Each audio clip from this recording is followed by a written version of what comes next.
Kiwi connection claim another Volvo victory is on the cards here today, but not everybody agrees. Yeah, well, they've got a good chance because they were here last year, but we weren't, and we've got a turbo as well, so I think we'll go right. Robbie win again here? Well, maybe, maybe not. Well, last year he was lucky enough to have a win. You know, we were reasonably close behind him in second.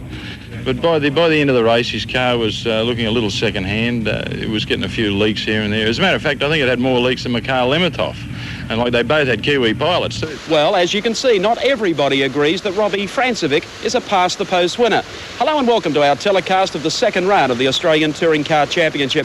We've got a very heavy bill of fare here today at Symmons Plains, including the opening rounds of the Western Underwriters Superbike Series and the first round of the Australian Formula 2 Championship. As far as the touring cars are concerned, here's the top 10.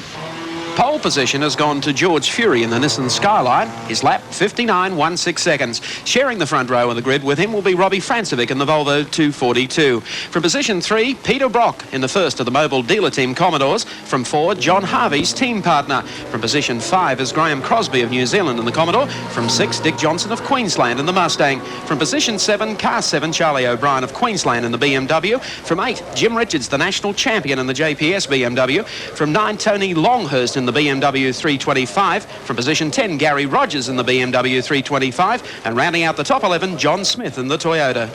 Well, a quality field for the second round of the Touring Car Championship here at Symmons Plains. We've got the Formula 2s, the Western Underwriters Superbike Series and the Tin Tops. There's no doubt about it, the big guns are in Launceston today. They certainly are, Mark Graeme, and yes, what an exciting afternoon's motor racing we'll have lined up for you today. 6 events in total, 2 and 4 wheels, and our first event is coming up to the start line. That's the Girlock Streetcar Scratch Race. Let's take a look at the top 12. On the front row of the grid, Stephen Bell, 66.13. Alongside him, Michael Elliott. The second row of the grid, Jeff Carling and Tony Banks. The third row of the grid, Peter Stein and Glenn Warren. The fourth row of the grid, Peter Langmaid and Andrew Cook. The fifth row of the grid, Max Freeland and Brian Gardner. And rounding out the top 12, Lee Sargent and Chris Ellis. Should be a beauty, Mike. Certainly should, Neil. The cars lined up, problems with one of the escorts there, but officials moving out of the way as the rest of the field just grid up behind. A field of 20 cars. The split from the pole to the rear is about 10 seconds.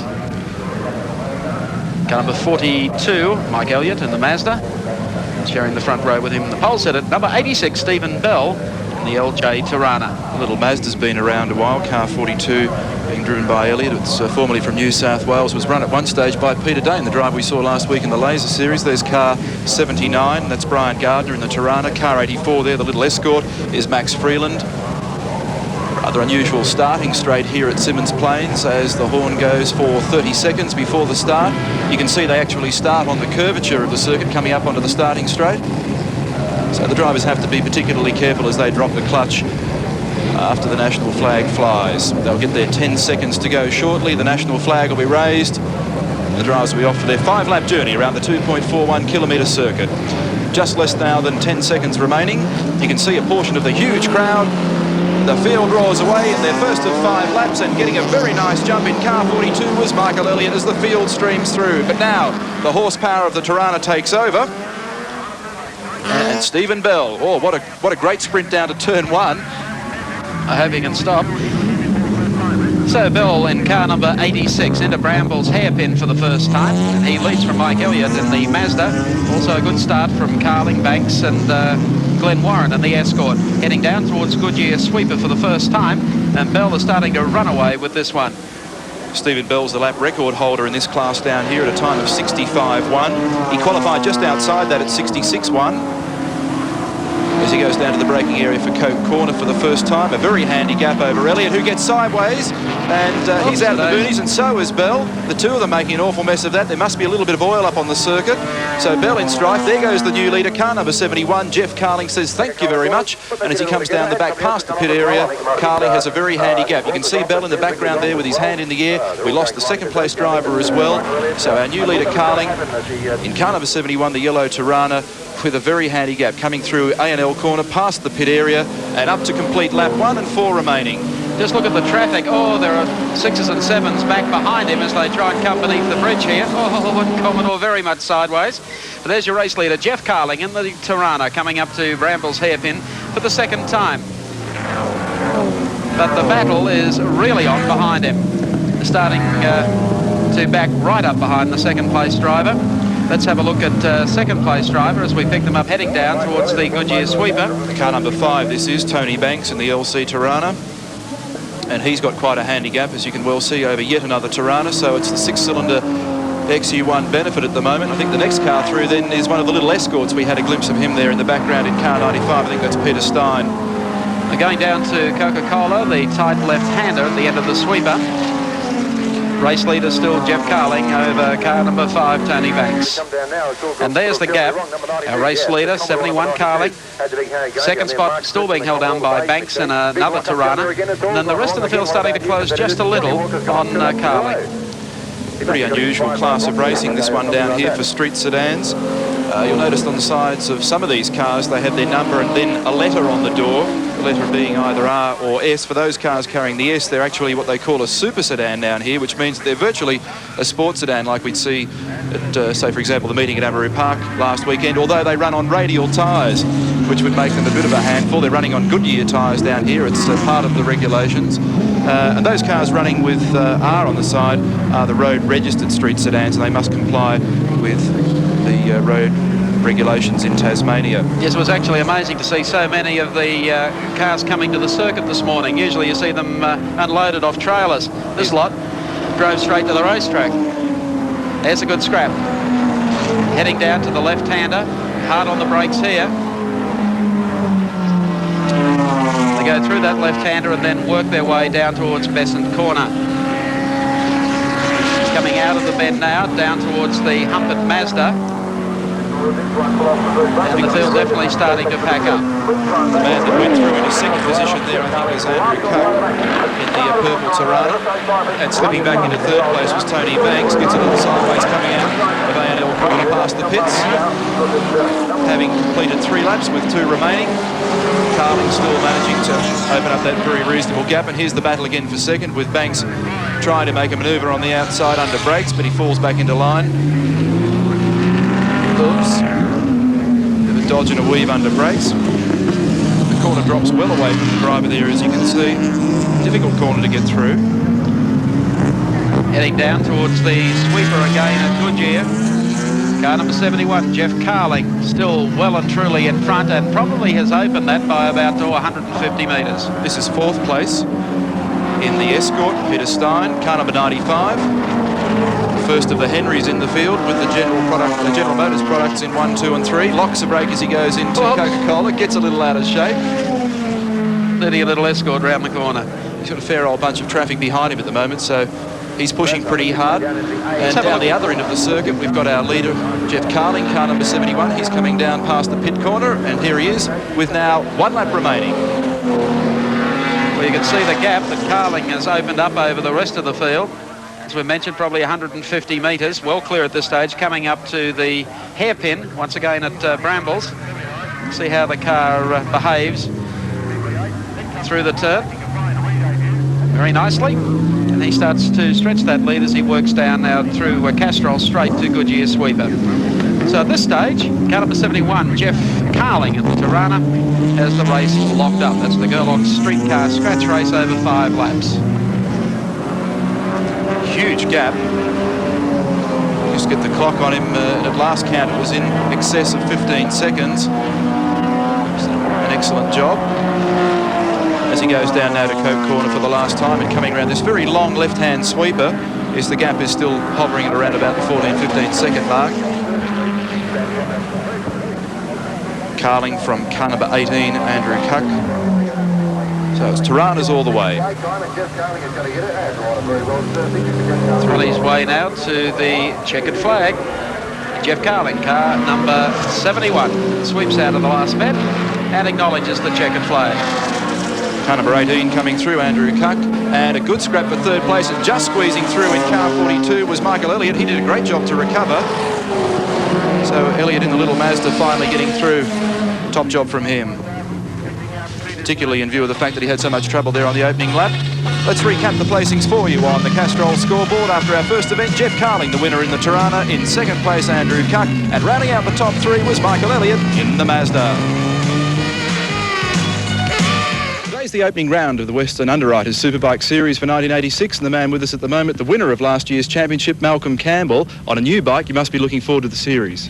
Yes, certainly am. The bike's only just been finished being prepared this last week, and we're at the moment getting it better all the time, and it looks like being a great race. Noticing in earlier practice, the bike appeared to be circulating very well, and you must be fairly confident about the outcome of the race. Well, you can never be too confident when you've got people like Robbie Phillips breathing down your neck, and Michael Dowson, and also my new teammate Ian Perro is going to give me a pretty hard time also, I think. But I'm looking forward to it. The new bike feels good, so I'm fairly confident. Well, tell us a bit about that bike. What's it based on? Well, it's based off the new 750 VFR production bike, which is one of the high-tech 750s that are coming out of Japan from all manufacturers in recent times.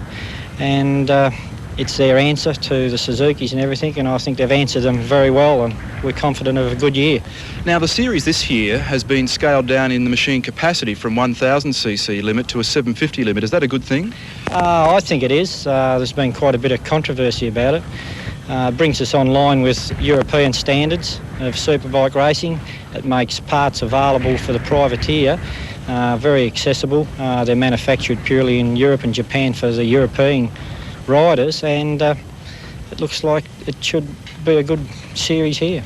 Well, we wish you all the very best of luck and hope you repeat last year's result. And one man who I guess would like to be out there this weekend, who successfully made the two-wheel to four-wheel transition, is New Zealand's Graeme Crosby. Well, it hasn't been easy, I can tell you. I've got a few bent panels from the first, couple of races I've done, but I've settled down a bit, and I think it's a lot better. Definitely is. You don't get wet inside apart from a bit of sweat, but going down the straights, you can turn the stereo up, so to speak. Do you watch the two-wheel boys with envy? I got my eyes on them this weekend, because if any of them make a mistake, I'll be the first in their saddle. Driving a touring car, it's a different kettle of fish. You're hoping to run the 86 Australian Touring Car Championship? Well, this has all been a sort of a last-minute sort of effort. We had planned on doing the endurance races from like June on, but this car became available. So I went in boots and all, and I decided, hey, this is got to be the go. So the first two races we're doing here are sort of self-funding, hopefully, but until we find a major sponsor, we'll be we're going to contest a whole lot come hell or high water, even if we have to finish on sort of canvas tyres, but we'll still be out there. You enjoying it? I'm having a terrific fun. It really is. It's a sort of I thought the transition was difficult, but you tend to learn so much, and I think I've picked up a lot. I've got a good car, so I don't have to worry about setting it up too much. It's having a ball, really. And amazingly, you're the winner of the Nissan Mobile Series in New Zealand in the Trans-Tasman BMW. That was pretty remarkable. Why? I thought it was pretty good myself. No, I thought that whole process, I don't know who did the lap scoring and all that sort of stuff, or the point scoring, but it turned out we won the race, and that's what we're supposed to do. Mind you, they didn't pay any money for it, so I was really upset about that. Graeme Crosby, all the best. Hope things go well for you in 1986. And also with big plans in 1986 are the boys from Alpha. When Group A, the international touring car formula, was launched in Australia last year, one team was ready to meet the challenge from the opening round of the national championship. Alfa Romeo, with its dealer network, had an exciting package. Two GTV6s with the driving chore split by Formula One comeback boy Alan Jones and the immensely popular Colin Bond. The 2.5-litre car shared the second row on the grid for the series opener at Winton.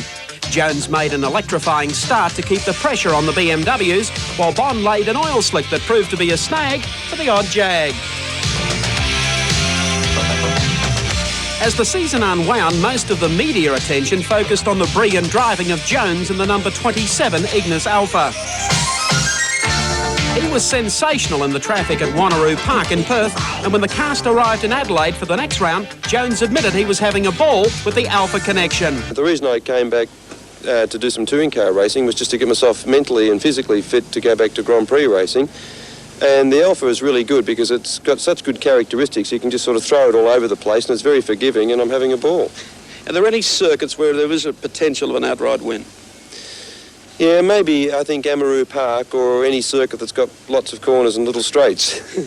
What's the game plan going into this race?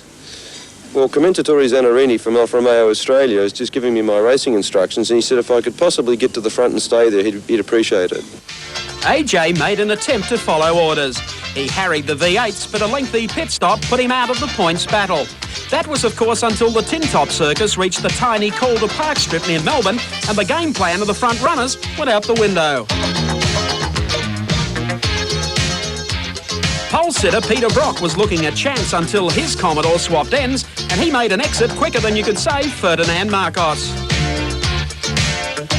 Kiwi Robbie Francevic was at his aggressive best in the Turbo Volvo, but the Swedish Valiant was obviously on the hit list.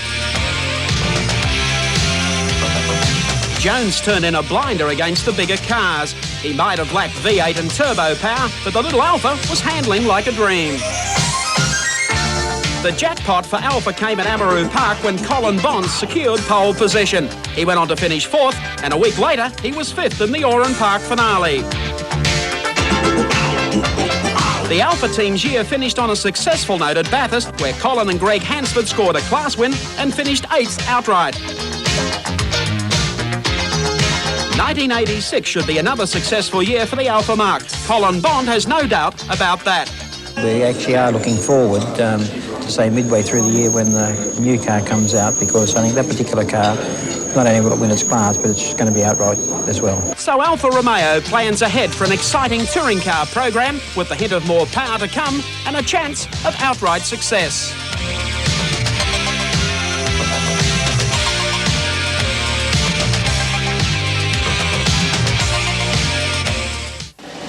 Back at Symmons Plains, and it's two-wheeled action for round 1 of the 1986 Western Underwriters Superbike Series. Let's take a look at the top 10. Malcolm Campbell had pole position with a time of 56.59 yesterday. Alongside him on the Mulberry Yamaha, Kevin McGee. Alongside him in turn, Ian Perro on yet another of the VF 750 Hondas with a time of 58.06. And the flag drops, the field gets away. It's the first of 12 laps. And this will be sensational. Down towards the first corner, and I think on bike number 1 it'll be Michael Dowson who has the whole shot in the Mulberry Yamaha based on the FZ 750, and it's Dowson who has the lead. Campbell up into second, then McGee, Robbie Phillips on the outside in 4th as they go through the hairpin now for the first time. So Dowson, a blinder of a start, qualified at 60.28 yesterday, some 4 seconds slower than Malcolm Campbell, but he shot out of the gate now as the flag dropped, and down the back straight for the first time it's Dowson. Look at the speed of the Superbikes. Campbell closes up under brakes.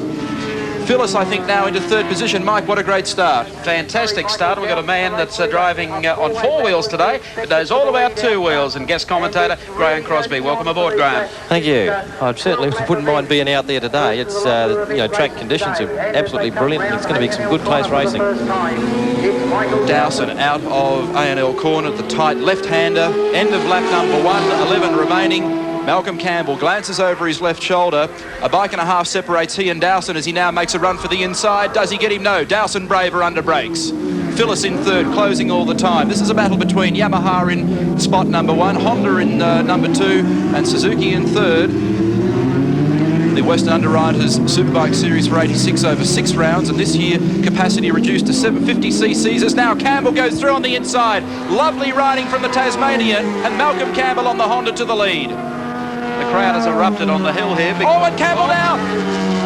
A very nasty prang. He's taken one of the Yamaha riders with him. The bike end for ends down at Coke Corner. So 2 of the leading contenders out. Cros, what do you think happened?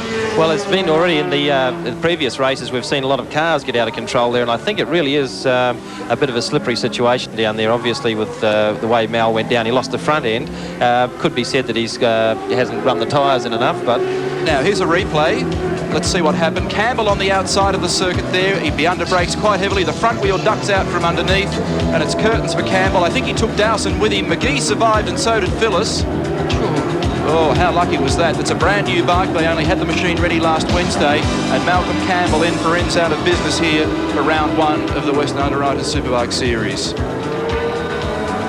So Malcolm Campbell on his feet, as you can see, as the event continues. And our leader at this stage, and it's still not cut and dry, it's a battle between Phyllis and McGee. Past the accident scene with the yellow flags out to the riders. The debut of the Yamaha team in Superbike racing. They did run last weekend in Adelaide at the Shell 3-hour production race. The combination of Dowson and McGee doing very well. But look at Rob Phyllis here on the GSXR 750 Suzuki, prepared by Mick Hone of Melbourne. those two riders have opened up an enormous gap. And listen to the sound of those roaring four-strokes. It takes you back to yesteryear, Mr. Crosby. It certainly does. I've actually followed the development of both these Suzukis and the Yamaha with interest. The Yamaha, as far as I know, is fairly new. They've got some new components from last year, and the Suzuki is relatively unchanged, I guess, from last year as well. So the Yamaha is definitely going to be a thing to contend with. Robbie Phillis now having a look on the inside. Can he squeeze through? Obviously exercising some caution because of the conditions down there, but it's Kevin McGee, the leader. The machine that Phillis is riding, in fact, Graeme, Mick Holm was telling me yesterday they've fitted a new Yoshimura 750 engine to the bike, but other than that, everything remained the same from last year. The man that we saw back in third briefly a short while ago was number 13, Ian Perro, who makes his debut with Team Honda this weekend as these two continue their raging battle. That's Perro in the background. He's riding one of the older VF 750 Hondas, a machine that's now something like 3 years old. First debuted in Bathurst the Easter meeting there in 83, been sleeved back down from the 860cc capacity to 750, and look at the monster wheelie from Rob Phillis as he comes out of Bramble's corner. McGee glances over his shoulder. I think if Rob's got time to sit there and do some wheelies, I think he's planning a strategy already. There's just no way that you can just go for it and start doing wheelies without really concentrating. So I think he's just sitting back biding his time, just checking out the competition and making sure that when he makes his run, he's going to make sure it's going to be a good one. He's certainly well positioned at the moment. Some interesting news for the Mick Holm Rob Phillis team is that they may be going to Misano in Italy in April to run this bike under the Roberto Gallina team banners at the 200-kilometre event over there, which is traditionally run at Imola. This year Misano. So they're off to Italy before they come back for the second round of this series, as now Phillis has another look on the inside. This is our third place rider, Ian Perro, formerly of Team Kawasaki. The bike that Malcolm Campbell rode last year in this series final at Winton, and he's doing an exceptional job at the moment, the former Queenslander. Now based in Sydney and has a particularly bad dose of the flu this weekend, which is not making him feel very comfortable on the bike at all. Phillis again has a run on the outside. What sort of speeds would they be getting to down there at the moment, Graeme? Well, I would think they'd be geared for something like 265 kilometres. That's fairly quick. Whether they're actually pulling the full 265, I don't know, but it's a very, very long, deceptive straight. That corner towards the end is, you scrubbed a lot of speed off, but the G-forces are there and it keeps the tyres nice and warm. McGee still the leader as we wait for them to come back up onto the main straight. Bike number 2, the Mulberry Yamaha FZ 750. Phillis in second position on the Suzuki, and still in third, Ian Perro on the Honda. The back wheel of Phillis's machine coming off the ground there in a couple of hops, as you can see. Hard on the throttle again, the Suzuki out to around about 12.5 to 13,000 RPM, believe it or not. Well, Robbie, I was speaking to him earlier on. He said that the carburetors he's got on the bike just doesn't give it the amount of power that he wants that the Yamaha's got. You know, the Yamaha with its type of carburetor setup just gets that initial drive out of the corners, and I think Robbie's sort of weighing it up to make sure that when he does make his move, he's going to have to do it a good way. And they are expecting to get some more horsepower out of the Yamaha in the near future. They did get some new components last week, but didn't have time to fit them. So they're running this weekend with a combination that they're not entirely satisfied with. So it promises to be a good series this year. About 130 odd brake horsepower from both of these bikes. Of course, the biggest thing that really make them very competitive is the suspension setups they've got. Absolutely brilliant. You know, I think they're very, very far ahead of cars as far as the suspension goes. I know George Pine was telling us that he's got some special factory parts in the internals of the front suspension on the Mulberry Yamaha team there. Well, McGee has now made quite a reasonable break, as you can see. Can Phillis answer back as they go through Castrol Straight, the very fast sweeping right-hander. The gap is 0.4 of a second, and Phillis closing all the time again. This machine that Phillis is riding, quite amazingly, I think, is still running the standard front brake assembly, the standard front forks as you'd get on a GSXR 750 Suzuki. Well, of course, that particular brake setup has been around for a long time. It's developed out of the race bikes, and all these bikes that we see out here now in the superbike form use full Grand Prix front fork systems and you know, monoshock systems, and even the wheels and brakes, everything. Leaders have completed 8 laps, 4 4 remaining, and the leader still Kevin McGee, bike number 2. Rob Phillips in second, Ian Perrow third. Look at the back of the Yamaha Snaky under brakes. A big fistful of twin disc front brakes on the Yamaha. The Suzuki also running the 18-inch front wheel at the moment, Graeme, and the Yamaha using the 16-inch. Well, we know what happens when you use a 16-inch. Everybody's a bit worried about the fact that you're not getting the stability, but I think Malcolm Campbell can verify that. Can tell us all about it. Up to Coke Corner.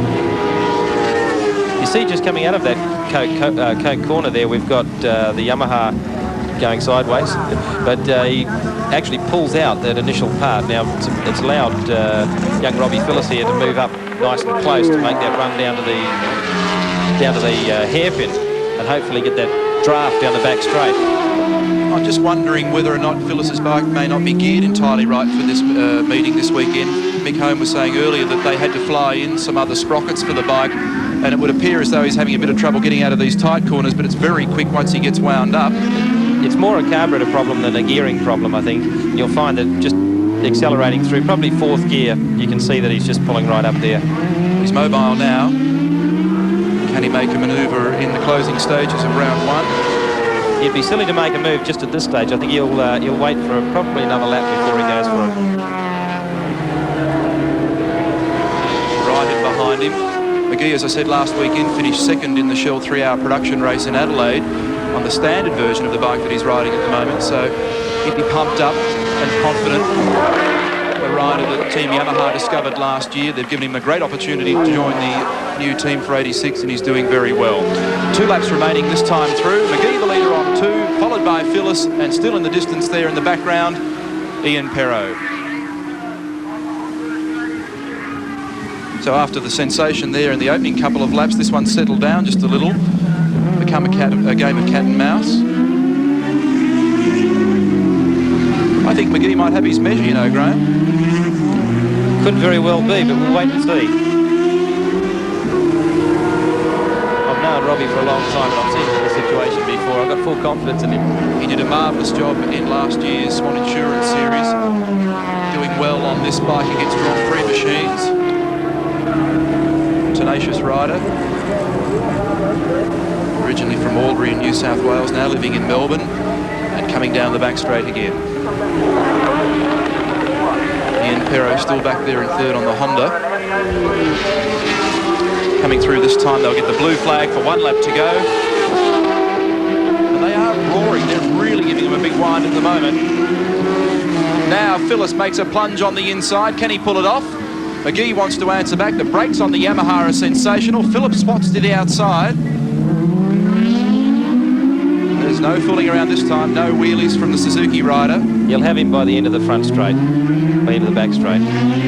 That's your prediction? That's my prediction. Round the outside, positioning really well for this next left-hander. Well, that was fairly easy, wasn't it? Told you, Rob Phillips. Well, as the man that finished second in the World Motorcycle Championships back in '82, you should know. So Phyllis, the man at the moment who has control of the event on bike number 32, but McGee wants to argue on the inside. A third of a lap remaining as they come over the hump for the last time and down to A.N.L. corner, and it's Rob Phillips on the Suzuki.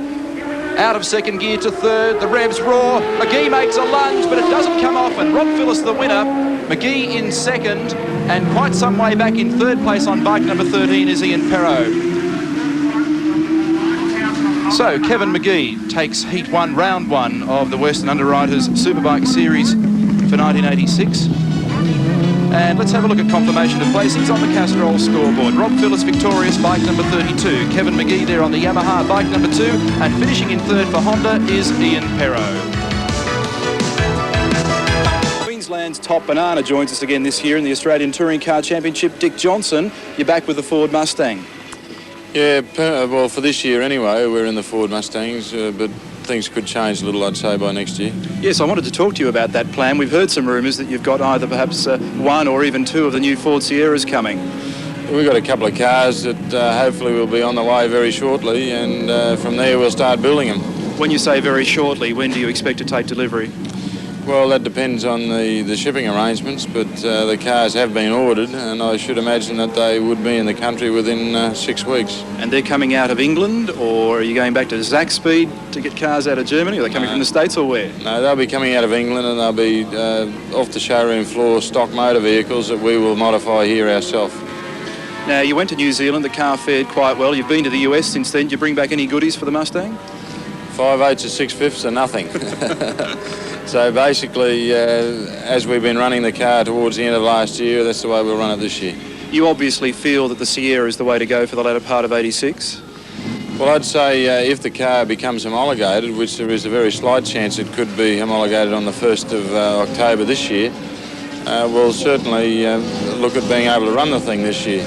But other than that, I'd say the 1st of January next year. So you're really looking to use the Cosworth Sierra as distinct from the 2.3 litre version at the moment? Oh, certainly. I wouldn't even entertain running a 2.3 because you're basically throwing good money after bad. And I think we'll just concentrate our efforts on getting a Cosworth car and setting it up properly. Sounds interesting. We'll look forward to seeing it. And talking of the Ford Sierra, we spoke with Andy Rouse in New Zealand a couple of weeks ago about the new car. Well, as you can see, it's a fairly complex engine bay. It's very, there's a lot of bits and pieces in there. It's compared to a V8, a Rover or a Commodore. There's a lot of bits and pieces to this. It's what we'd probably call a high-tech car by comparison to some of the others, in that it's a turbocharged engine with an electronic engine management system. The turbocharger here sits on the side of the engine, and the pipework feeds air through the intercooler and back to the engine again. The management system controls the amount of fuel that's fed to the engine through the injectors, and it also controls the ignition timing. So there's a complex program that keeps the engine all in one piece and allows it to give the horsepower that it does without falling apart or without having any problems.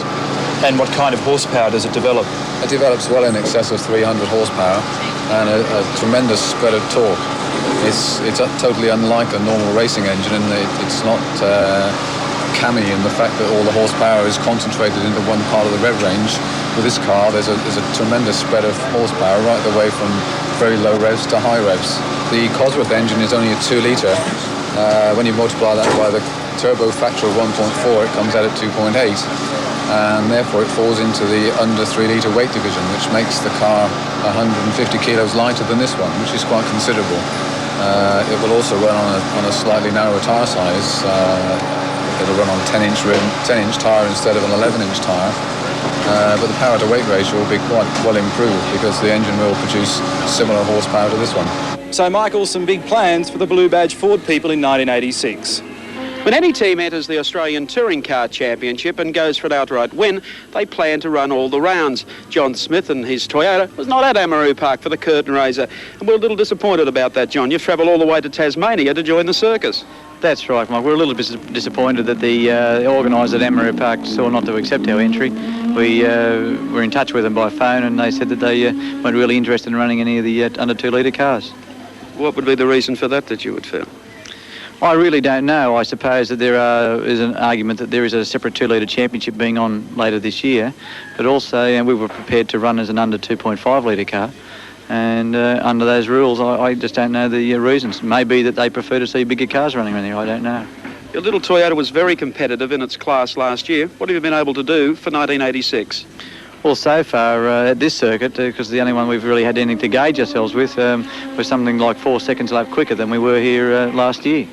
That augurs well for the season, particularly when you get to some of the tighter tracks. Well, that's right. On that basis, we would have easily qualified in the top 10 at Amaroo Park, and the way things washed up in the long run, I hate to think how we would finish, maybe within the first half a dozen anyway. Well, obviously, be able to push a barrow. What circuits are you looking forward to going to during the rest of the Australian Touring Car title? Oh, I'd say we'll be looking at something like Amaroo Park, Oran Park, Surfers Paradise, if they let us run again, and particularly Lakeside. Well, so you've got a fairly full season of racing ahead of you. Oh, I think so, Mike, here with the 2 litre championship coming up. It'll be an excellent thing for our class anyway. It'd be good to actually take the checkered flag for a change, and rather than getting beaten around by a lot of back market Commodores. Johnny Smith, oh, what a feeling for Toyota, and he'll be contesting all the rounds of the Touring Car title. And our next event coming out onto the circuit, it'll be the Wynn's Sports Sedan and GT race. It should be an interesting one. The earlier race this morning was quite a beauty. There are some rather unusual vehicles down here in Tasmania lining up for this one, I can tell you. Let's have a look at the top 12 after qualifying. On the front row of the grid, from pole position, Leon Burden in the Commodore, a time of 59.95. Alongside him, Greg Crick, a time of 60.26. On the second row of the grid, Martin Sinclair in the Tirana, a time of 60.59. He'll share the second row with Matthew Springer, a time of 60.63. On the third row of the grid, Tony Jory, although I'm not quite sure whether that car will be out there, and he's alongside Wayne Gaffney. The next row of the grid, Stuart Salter, a time of 62.65. He shares that row with Andrew Farr, 65.03, and Stephen Swain alongside Darryl Boyd. And Michael Elliott will round out the 11th driver there, not having 12 in this field, in fact. So this is Burden. It's actually a 6-cylinder Commodore, not a V8 as it probably looks like. A little like the old dealer team Group C cars of yesteryear from the touring car ranks. He managed to finish second in the prelim this morning, so he's hot to trot. The man that he's going to have to worry about is Martin Sinclair. It's the yellow car in the background there, car number 14. He was the winner of the first heat. It's a turbo 6-cylinder Tirana, and it flies. Well, the rest of the field gridding up now as we speak. There's Burden's Commodore. Number 36, Greg Crick, and the Mazda RX-7 moving up to his position. There's Martin Sinclair in the Tirana. Some wild and wonderful looking machinery. Especially this one. Whoa. Car number 27, Wayne Gaffney. It's a Corona, believe it or not. Oh, what a feeling. Well, the field just about set. 41, Andrew Farr in the Tirana. And there's the front row of the grid. Distance is 5 laps. Crick broke an axle in the preliminary this morning in this Mazda on the left-hand side of screen. Got away quite well. It's one of the peripheral port 13B Mazda engines. And I think although I haven't checked, but I think that Corona that we saw has got a Mazda rotary in it as well, because it's a bit of a flyer. 5 laps the journey, as you said, a total of 12 kilometres around Symmons Plains. We're probably about 15 seconds away from the start of the race. Waiting for the flag to go up. There's the grid. Watch the car on that second row, Martin Sinclair, the winner of the previous event, car number 14. Flag is up and down. And the Mazda has long gone left Burden as they make the sprint down for the first time to the left-hander. And it's Greg Crick in the Mazda RX-7. So coming up very quickly indeed is Sinclair on the outside, and he's going for the long way round into the first turn. After Bramble's hairpin for the first time. How fast is this Tirana? We'll find out. Burden comes up on the inside as they exit the turn. But there's Sinclair going after the Mazda. Down towards the Goodyear sweeper. Oh, how easy it is. The thing just about sits up and begs. It flies. Turbo Tirana through to the lead. Martin Sinclair, car number 14. Down to the left-hander. Crick still in second. Burden in third, but only just. It's got plenty of mumbo-jumbo. It's running away from the Mazda and the Commodore as they work the back part of the course, coming up to the Mazda hump. And doing it nicely, Martin Sinclair. Greg Crick in second place, Leon Burden in third. Mazda closed up a little through there. Once he gets the joystick working, Sinclair just manages to stretch them. There's 3 that haven't made it. One of those involved looked like Michael Elliott's Mazda. There's number 27. It's involved, Wayne Gaffney in the Corona. Oops. Now they have a slight problem there. They certainly do. I think the other car that was on the left-hand side of screen, that car there, the Mazda car 66, is the John Walker Mazda RX-7. That car was campaigned by Graeme Moore and Peter McKay at Bathurst as the Ghostbusters car a couple of years ago. It's been given a rebirth. Well, what's happening here? I think there's yellow flags out, and I suspect that Burden went through under the yellow there, which is a little bit naughty. Oh, well, it gets your television exposure. The Mazda's coming down for a big lick here on the inside. Greg Crick, no, couldn't pull that. So Leon Burden and the Commodore, followed by Greg Crick at this stage, while the officials try and cure the problems of the guardrail gyrations up at the other end of the circuit. Well, we've lost car number 14, Martin Sinclair. When I say lost, he's a long way back in the field, but he's not at the right end. So Burden the leader, Crick driving up his exhaust pipe, and Matthew Springer comes into the ballpark in the green Tirana. Oh. There's everything out there. There's tow trucks and... They've obviously watched the reruns of Bathurst. Up to the left-hander at the hairpin, and this is where the cars collided 2 laps ago. Coming down under the flags. Burden through, Crick is the next one. Then Springer back in third in the Tirana. Through the temporary chicane. Up to the Goodyear sweeper. Another of the Mazdas has died on the left-hand side of the road there. So Burden, I think, has inherited a nice, comfortable lead at the moment. Down to Coca-Cola.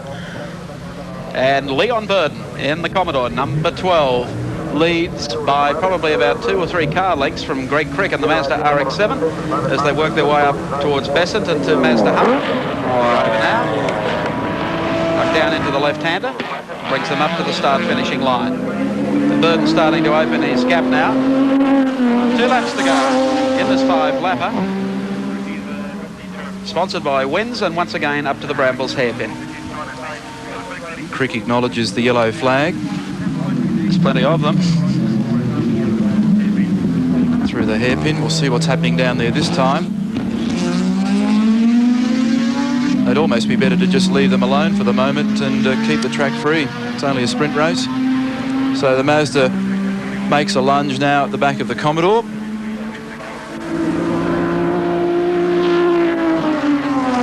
Down towards Coca-Cola corner, left-hander. Mazda really that much closer this time, so Leon Burden in the Commodore, who was fastest qualifier with a 59.95, in front with about 1 1/4 laps remaining.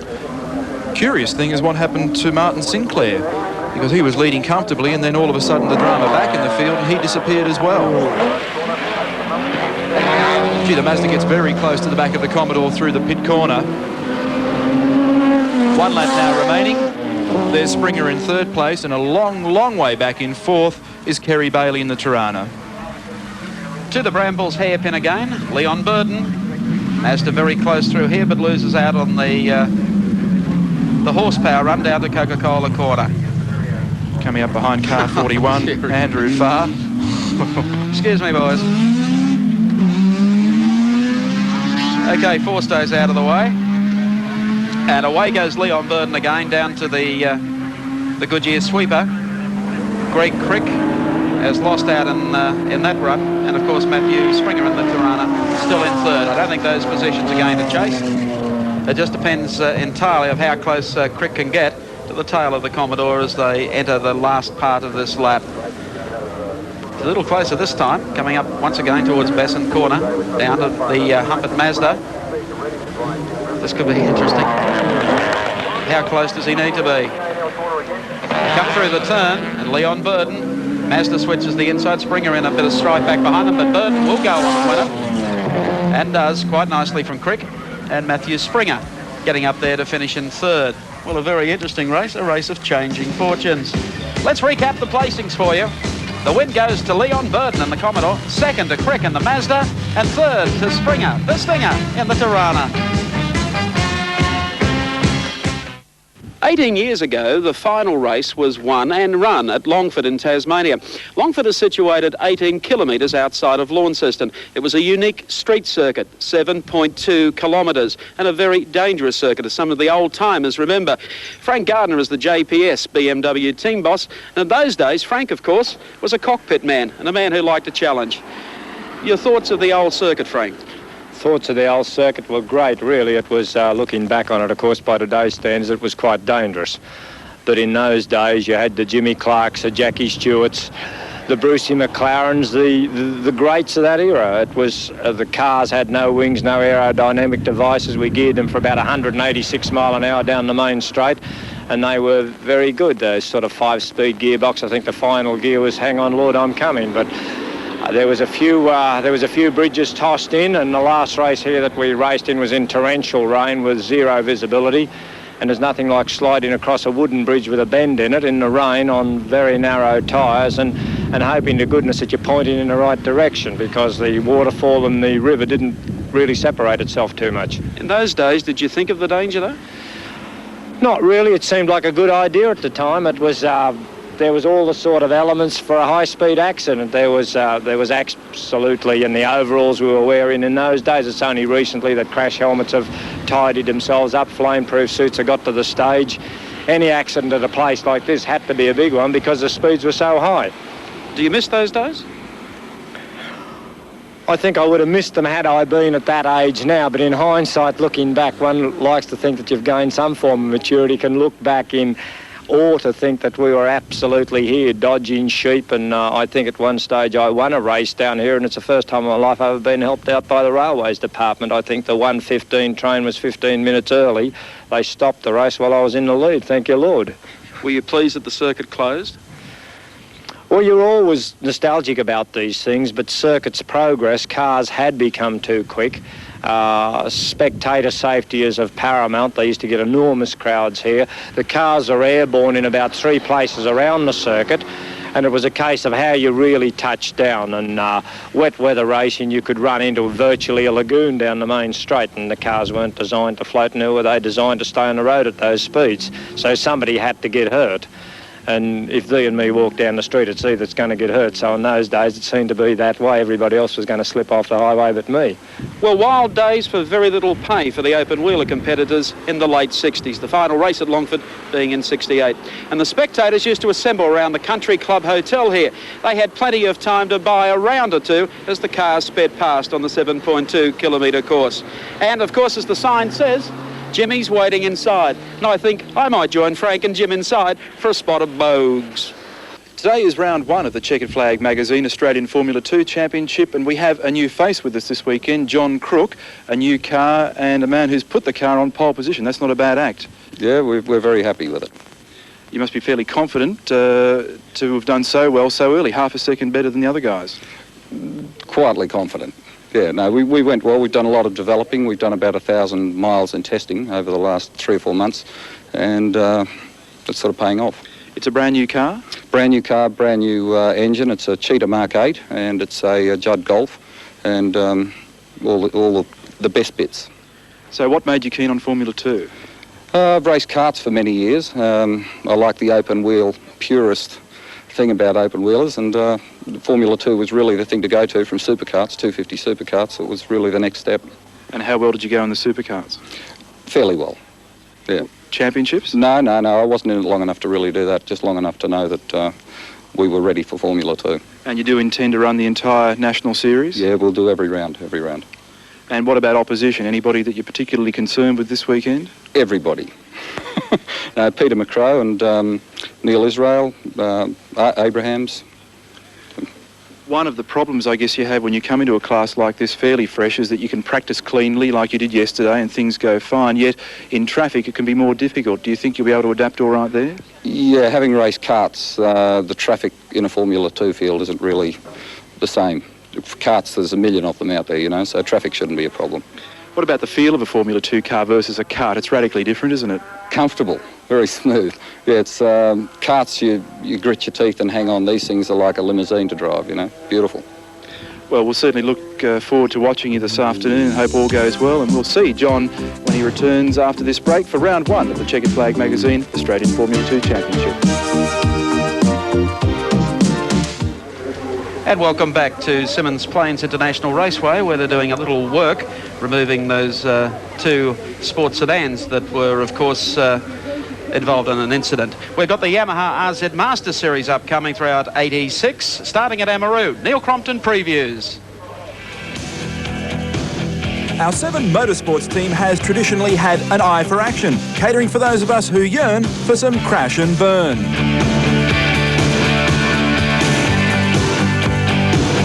Last year we rode the lumps and bumps all the way with the Nissan Pulsar pilots, and we knew we had a hit or 2 on our hands.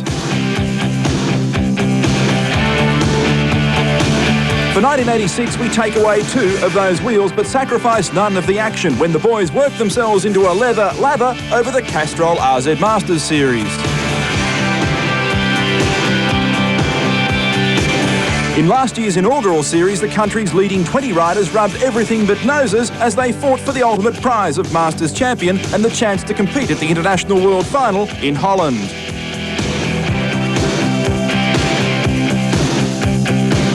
But in trying to get there, even the best of them found you can end up R over Z in the process. The concept is exactly that of the Nissan series. Stock standard machines, identically prepared, pick a key for the bike at random so nobody gets the gun machine, and take the circus on the road.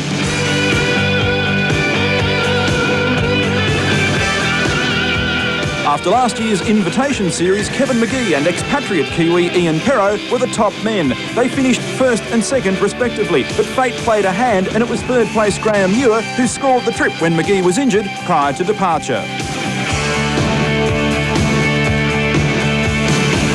At Zandvoort in Holland, the home of the Dutch Grand Prix, riders from 16 countries, all riding identical RZ350 Yamahas, lined up for the 30-minute test of skill.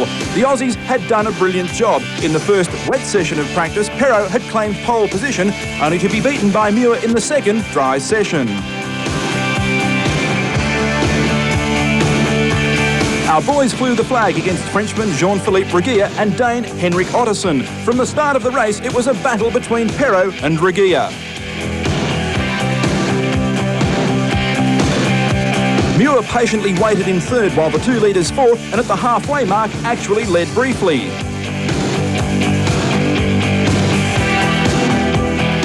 Although his glory was short-lived, being relegated once more to third, he did manage a new lap record of 151.79. Perrow and Reguilla wrangled right to the end when ultimately the Frenchman won, beating Ian Perrow and Graeme Muir with Thierry Krein and West German Udo Mark 4th and 5th.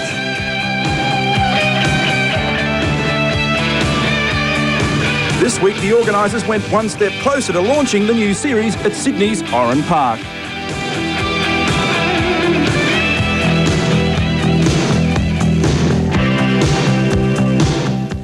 Welcome back to Symmons Plains International Raceway, where the officials are obviously having some problems getting the cars back to the pits.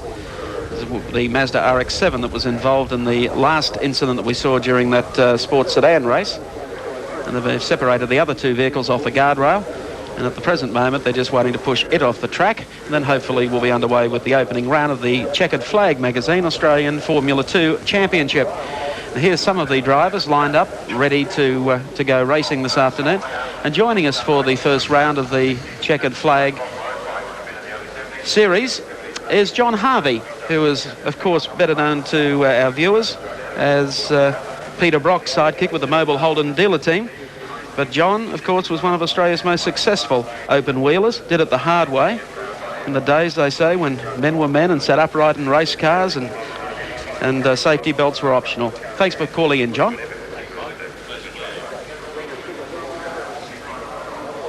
Well, John, of course, drove in the last race. We were talking with Frank Gardner, reminiscing about the closure of the old Longford circuit. And, of course, you drove in that very last race. Yes, I did, yeah. It was torrential rain. I recall that we had a meeting with the officials, and of course none of the drivers wanted to compete because the conditions were just so bad. I mean, the circuit wasn't too safe at the best of times, but given torrential rain, it was really very dangerous. And I recall the start was delayed for nearly 2 or 3 hours. And one of the guys, one of the top Formula 1 people, Jim Clark, was very adamant that he didn't want to drive at all. He just didn't like the rain, or he certainly didn't like it at that circuit. And the arrangement was made between all the drivers that we would just virtually follow the leader and just put on a show. But of course that's fine in a meeting room. Of course, when we got out onto the circuit and the flag dropped, everybody went for it as usual. But it was sad actually. It was the very next race that Jim competed in Hockenheim in Germany that he lost his life, and that was also in the rain. Well, you've seen some open wheeler technology over the past 20 or 25 years. Your thoughts on today's present Formula 2s?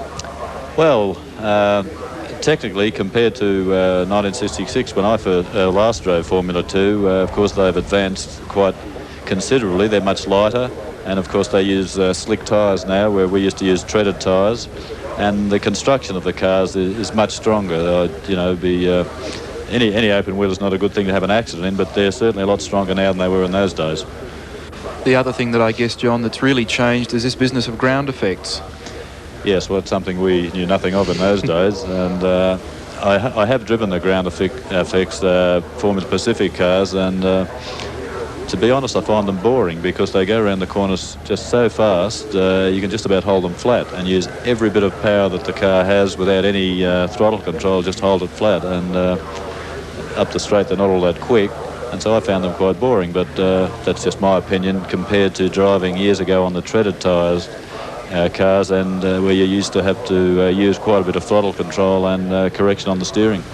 One of the beaut things about the current Formula 2 cars, I guess, John, is that we see a lot of Australian engineering in them. The cars that we're looking at here at the moment are predominantly Australian. The car that we look at the moment is the Elfin, driven by Mark McLaughlin, who's from Tasmania, but he's currently living in South Australia, and he's been looked after by Tony Edmondson in the Elfin Equip, which is formerly owned by the late Gary Cooper. And we also see a lot of the Cheetah Mark 7s and Mark 8s built in Melbourne by Brian Sheed. And there's Peter McCrow, who drives one of those Mark 8 cars. They're a lovely piece of work, John.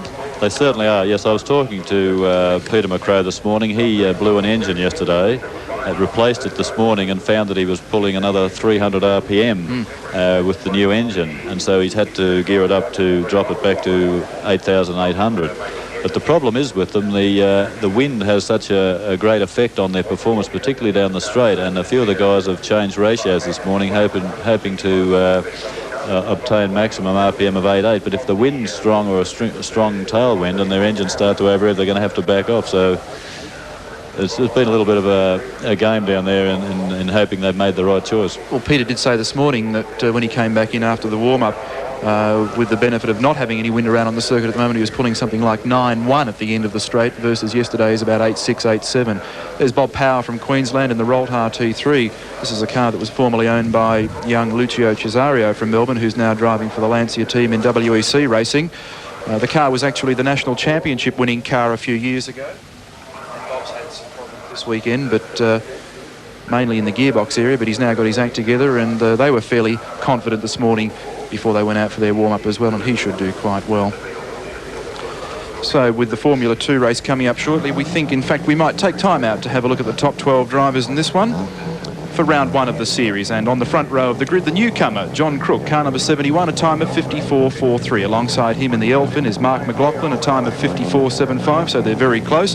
The second row of the grid, Arthur Abrahams in the Cheetah, a time of 54.90, and the luckless Peter McCrow, a time of 55.09. The third row of the grid is Neil Israel, a time of 55.16, and he shares that row with Queensland's Derek Pingle in the Corinthian Doors entry, a time of 55.50. The fourth row of the grid, Bob Power, the driver that we looked at a moment ago, 55.53, and the effervescent Peter Lana, been around forever, 56.31, a former national champion. The next row of the grid, Mark Potter, 56.33, and John Wise in his fourth drive, 56.58, and the final row is Hugh Gartley, 57.91, alongside Thomas Crozier, a time of 57.98, as the cars now come away from the dummy grid area. 25 laps the distance of the Checkered Flag Magazine Formula 2 Championship round here today at Symmons Plains in Tasmania. The officials have been able to clear the circuit. The couple of sports sedans that embedded themselves in the guardrail about 25 minutes ago. And we have the cars on the circuit on their warm-up lap at the moment. Car 71 there is John Crooke's car, the Cheetah Mark 8, a brand new vehicle that he purchased last year around about August. He said in the interview earlier that he's done something like 1,000 miles of testing at Melbourne's Calder Raceway. Oh, Mark McLaughlin out in the boonies. That's not the way to warm up your tyres, John. No, obviously it was cold tyres that put him off the road there. Often watch the Grand Prix cars warming up and they get a bit violent. Something like that to happen, yeah. They get a little bit silly. Yeah, interesting. They're all on the same tyre. It's a controlled tyre situation with Formula 2, so nobody has any great advantage over the other competitors with tyres. The other thing that I found interesting, which I didn't realise, and apparently it was happening in last year's series, is that they're only allowed one set per weekend. The tyres you practice on are the tyres you must race on. So that makes it very difficult, but I suppose the other thing is that it does save a lot of money. Well, it does, because otherwise it could get out of control tyres. Excuse the pun. Yes, I was wondering about that. It keeps costs down, and they're all running, I think, the Dunlop 295 compound, which does give a reasonable life. They can get 2 sessions of practice out of it, and this 25-lap race this afternoon. So we're looking here at John Crooke. Behind him, we see car number 19, Arthur Abrahams, in the car that looks very much like one of the former Renault Formula One cars. Peter McCrow in car 25, the black car from Melbourne. Peter, I think 3 times the runner-up in the Formula 2 Championship, and he'd love to take the title this year. It should be fairly close, John. The times look exceptionally close. We've got a whole bunch there on 54 and 55 seconds, so I would suggest we're going to get a good motor race out of this. Oh, certainly. The first 7 cars are only separated by just on 1 second, so it should be a very interesting race, and you can see that they're still trying to warm up the tyres. It's very important to get the tyres warm, and particularly for the start. And in my experience, I drove Nelson PK's Formula Pacific out at Caller just a year or so ago, and I found it took about 10 laps to get the tyres warmed up until you could actually get good traction and bite out of them. They must be very difficult to drive. They would react in a totally different way to a touring car. Oh, absolutely, yeah. Completely different. There'd be no roll. They would have different characteristics under brakes, I should think. Oh, under brakes, they're just beautiful. I mean, you can just go in so deep under brakes with them. Engineering-wise and technically, the cars are so advanced that they're relatively easy to drive compared to a touring car, where you really have to work hard all the time. Yes, it's a seesawing act in a Holden Commodore that weighs something like 1,325 kilograms versus a car like this at around about 420 kilos. So the field comes up to the line. And we've got John Crooke alongside Mark McLaughlin. We've explained the grid, Arthur Abrahams and Peter McCrow. One driver that is at the rear of the field after having a terrible run yesterday was South Australia's Ian Ritchie's. He's a former national champion. He doesn't even show up on our grid sheets. He had all sorts of trouble getting here. It's a brand new car, a self-designed and self-built car. Ian is an absolute whiz at building these chassis, and I would expect that he would do a lot better once he gets mobile and some more miles under the belt of this motor car. So he'll be one to keep a very close eye on, John. Yes, I think so. Well, I think John Crooke would be very, very nervous at the moment, yes. Getting himself all worked up for a good start, because that's going to be so important. This will be his first national championship meeting. He did run at Winton late last year and took out the Victorian Club Championships in open wheelers.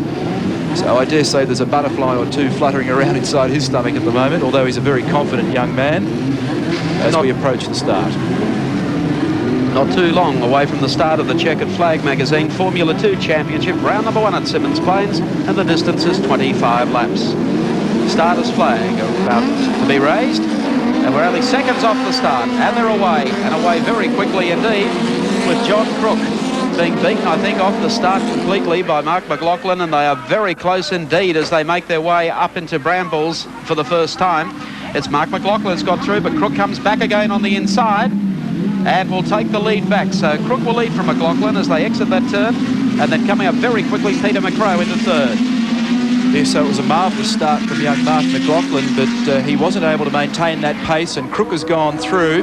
The two of them now virtually side by side as they go down the back straight now for the first time, the first of 25 laps, and McLaughlin challenges under the brakes as they go down to the left-hander at Coca-Cola. McLaughlin back to the lead in car 9. John Crooke in second. No, McLaughlin out in the boonies, and Crooke through. Car number 71 leads once more. It's been an exciting first quarter lap or half lap of this race, 71. John Crooke coming through, and he will lead them across the line with 1 lap completed and 24 remaining. And there he goes now. A great start from number 25, Peter McCrow, and the Cheetah, who's moved up to second place now. That's Mark McLaughlin back there in third, but he's under siege at this time by from Arthur Abrahams, who's moved up also very quickly indeed in the Cheetah. Peter McCrow, car number 25, the man who had so much bad luck yesterday when in the second session of practice he completely blew the engine and punched a couple of holes in the side of the block that you could just about put your head in, John. It was a terrible mess. Yes, I saw it was completely ventilated. The new air-cooled version. There's a good scrap on behind Peter McCrow at the moment. Arthur Abrahams, you can see, we just saw him in the right-hand side of the picture. He's getting stuck into it. I don't think he got a very good start, so the order at the moment is John Crooke in car 71. He's being followed by Peter McCrow, then it's Abrahams, and then young Mark McLaughlin trying to recover some lost territory. Coming through to end lap number 2. And the top 4 drivers have started to pull well away from the rest of the field. Here's our 3rd place driver, Arthur Abrahams. This is the car that was originally campaigned by New South Wales' Keith McClelland. Last year he finished 5th in the National Championship. We saw him, I think, at Oran Park, and I think we saw him at Calder. A young man, only 30 years of age, and a very accomplished young racing driver. Has had a few problems in getting... And the car is now in really good shape. And certainly refreshing to see some new faces joining the ranks of the Formula 2 drivers. Of course, the big argument last season was whether or not Formula 2 and Mondial should be joined together and who should lose and who should win out of that arrangement. To see a full grid for the opening round at Symmons Plains is quite good and augurs well for the series. And they stay in Tasmania. Next weekend they move down to Hobart for round 2 of the championship at the Baskerville circuit. And here's our leader, John Crooke, car 71, the newcomer. Was very quick in yesterday's practice. Was half a second faster than everybody else in the first session. He has taken over the reins, I guess, of the chief mechanic that was formerly looking after Peter Glover's car, the reigning champion in this class. Glover has now retired, but he remains the importer of the Judd Brabham Golf engines, the popular engine that they use. Single camshaft, 2-valve engine, producing around about 180 odd brake horsepower.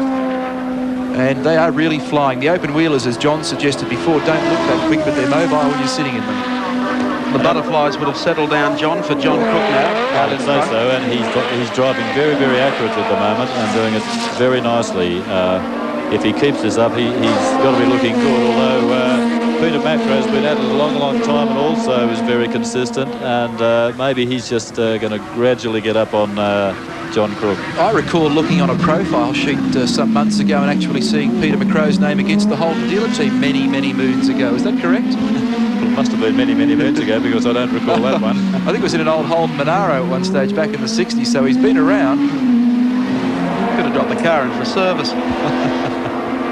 So John Crooke in the Cheetah, the man who sat on pole position for the race today, leading it by, I wouldn't say a comfortable margin at this stage. The man, of course, that he has to keep an eye out for is Peter McCro, who started off the second row, off position number 4, and has been gaining just a little bit over the last 2 laps. And McCro now finds himself under a little opposition here from Arthur Abrahams, who has certainly been the big mover. Is Abrahams coming up behind McCro? They go past the start-finishing line. There's the gap, first to second and third. They're close. And here he comes. Abrahams has a bit of a look on the inside. It's very hard to get around there, though, when you're on the inside because it makes it extremely difficult to get out the other side of the corner. Well, it's making things easier for John Crooke at the moment, who is able to concentrate on his lines and drive precisely where I think Peter Macro's had to drive a little defensively and probably slowing those two up a little bit. Well, there's a move now. Well, Abrahams has gone through on the inside to take McCro, and he will now move to second. John Crooke, though, is still the race leader. There's first to second. Now, whether or not Abrahams can start to pull back the gap on John Crooke, we'll only know in the next couple of laps.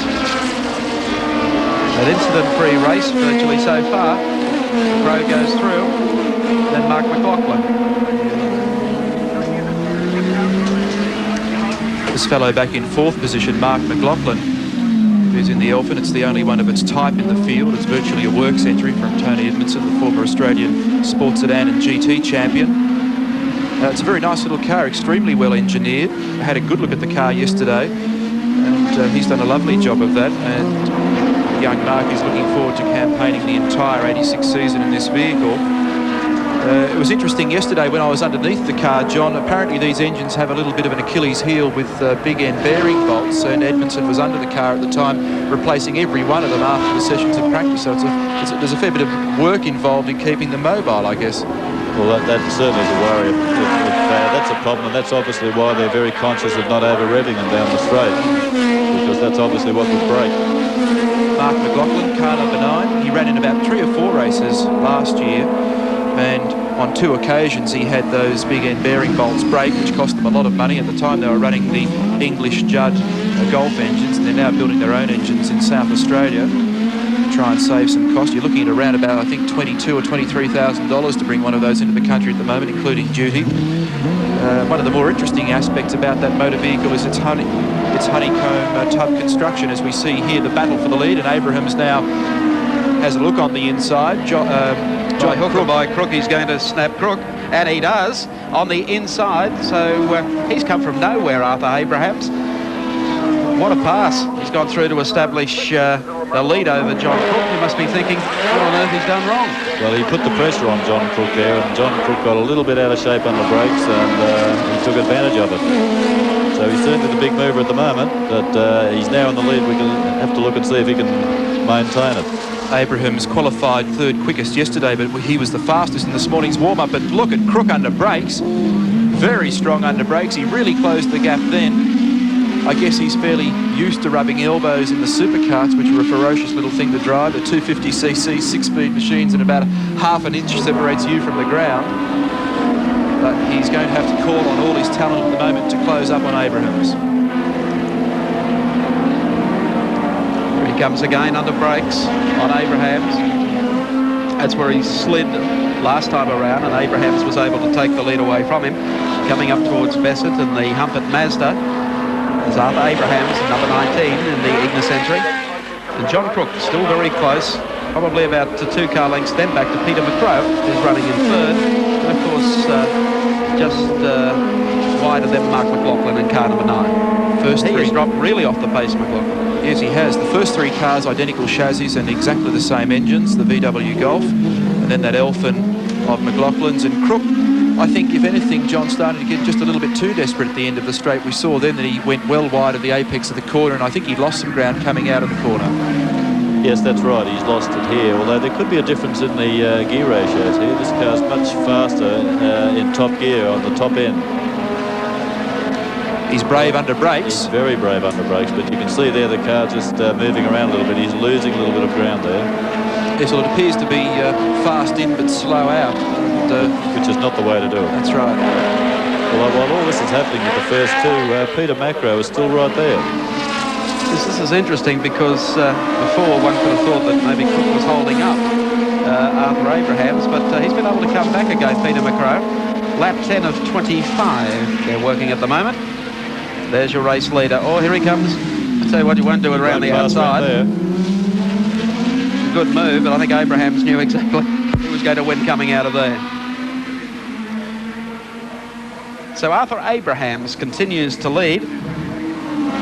John Crooke, the pole sitter, in second place. And of course, third place is still being held down by Peter McCrow and the cheetah.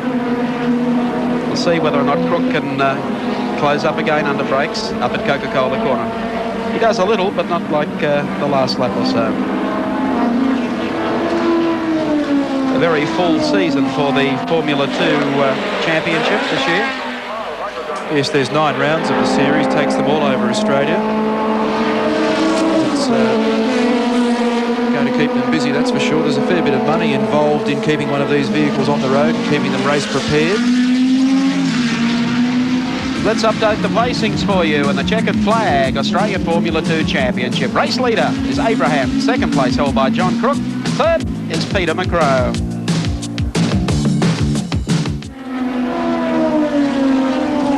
Welcome back to the Checkered Flag magazine, Australian Formula 2 Championship round here at Symmons Plains. Peter McCrow in car number 25, the big mover at this moment. He's been able to dispose of John Crooke, and is now starting to gain ground very quickly on our race leader, Arthur Abrahams, in the Ignis entry, car number 19. There's Abrahams going through now. There's McCrow, the man who's chasing. And back behind them, John Crooke, in car number 71, the pole sitter, who is now in third. Peter McCrow didn't have the benefit of starting on a fresh set of tyres yesterday morning, simply through a lack of funds, so he was mildly concerned that his tyres wouldn't last the distance of the 25 laps around the 2.4 odd kilometres. But if anything, I think it's starting to work out well for him. He's probably got a very well scrubbed in set of tyres, whilst the others are probably still getting down to a reasonable tread surface or a slick surface that would give them some sort of adhesion. I think Peter's been able to make hay while the sun's shining there, John. Well, I think you're right, Neil. However, it would be interesting to see how the tyres stand up towards the end of the race. But he's certainly making a move at the moment. is pushing hard. It's youthful exuberance versus experience at the moment. And McCrow has managed to pull the gap down to around about 1.8 seconds. There's third place John Crooke. And an enormous gap back to our fourth place driver in car number 83 at the moment. It's Victoria's Peter Lana.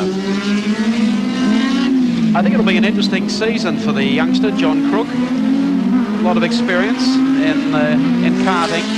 He's got a couple of wise old heads, though, still in the Formula 2 division, who are going to make life pretty tough for him. Well, he started the season off well by getting pole position. Yes. So he's obviously got the talent. Yes, he looks like he could be a good find, John. And how many drivers do we see that come out of the karting ranks who go on to achieve all sorts of success? There's been a number of world champions. Yes. It's the Big and Little Solar Houses entry. In fact, John is the principal of that company. And it's been quite some time since he raced. The last time that he raced one of those supercarts was back in about 80 or 81. And I said, well, why have you been out of the sport so long? He said, I've been saving up to go Formula 2 racing for 6 years. So he's now got the budget. He's certainly got the motor vehicle. He's looking pretty good. And I think he would have to be happy even with a third place in his first outing. John, you've got to get points on the board. You've got to prove to people looking around, sponsors, team managers and so on, that you are a consistent and sensible driver. Well, considering his limited experience, as I said earlier, I mean, he's had pole position. He's sitting third in the race. He's doing a great job. The car's immaculately turned out. You know, he will gain experience, and I'm sure he's going to be one of the front runners before the end of this series is over. There's Peter McCrow going through. John Crooke there in car number 71. Race leader is still Arthur Abrahams in car number 19. Coming up on some of the slower cars. Not that much slower.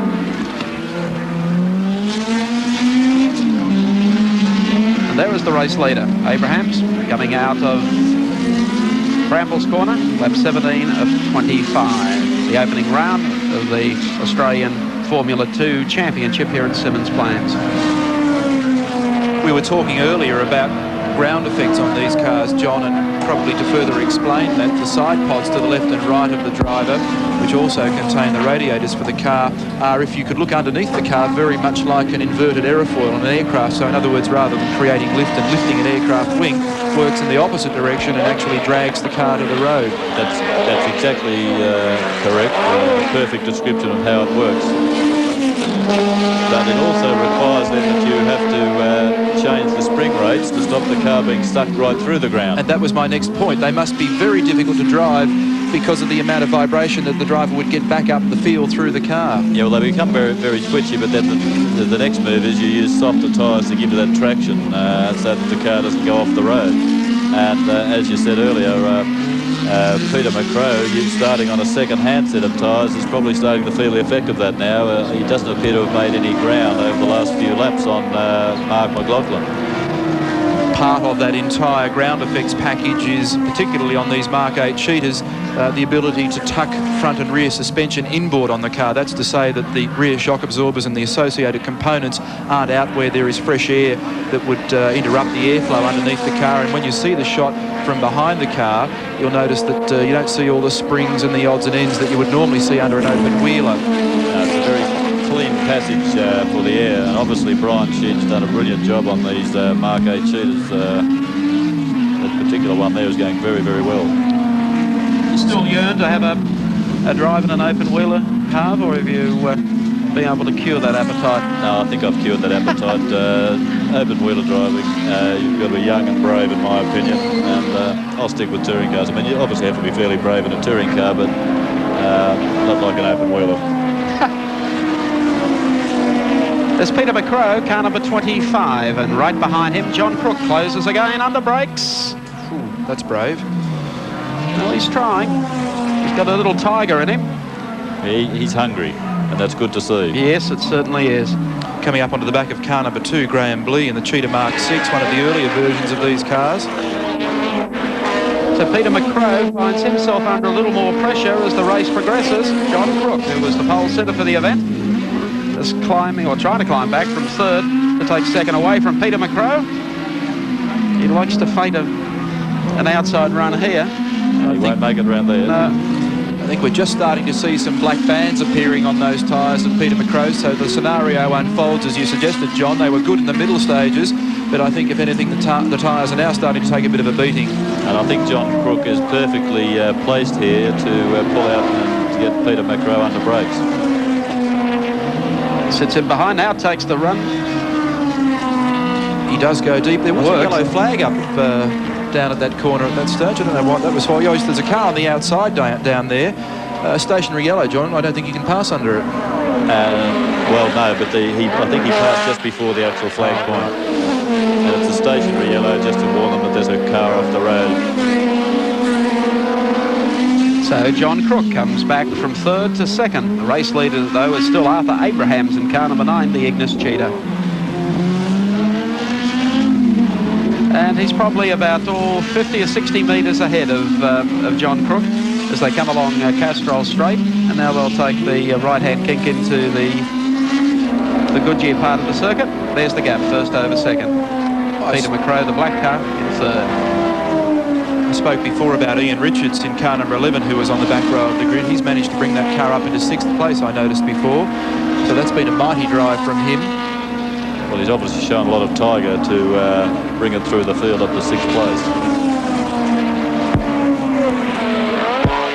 What an afternoon where you're working up to the Australian Touring Car Championship race against the Turbo boys, Cos, Rocky and the rest of them. But obviously, earlier today, I don't think there's a car racer, a touring car racer here that isn't absolutely taken over by the superbikes here. Superbikes are always fabulous. As you know, I'm a biker from way back. A very good friend of Rob Phyllis's and have been for many, many years. And of course, Cros sitting here on my left. The superbikes are always fabulous around here, and today was no exception. It was just unfortunate to see Malcolm Campbell come down. I doubt very much whether they'll fix that machine for the remaining races. There's our race leader, car number 19, Arthur Abrahams, looking good at this stage in the Chequered Flag Magazine Formula 2 Championship, the opening round at Symmons. Gap about the same as it was 2 circuits back, probably about a couple of seconds. 23 laps completed. We see there Derek Pingle on the right-hand side of screen as we come up onto the leader, Arthur Abrahams. Pingle from Queensland is running the car that Peter Glover used last year to win this championship. Had terrible problems yesterday with fuel starvation, and the car was missing and backfiring through both practice sessions. So he's almost lost a lap now to young Arthur Abrahams, who's done a brilliant job. Qualified third, drove through the field sensibly, and they've had an awful lot of trouble sighting him since then.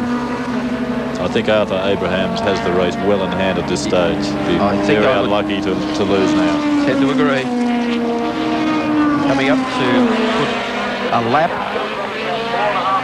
on car number 5, Derek Pingle in the Cheetah.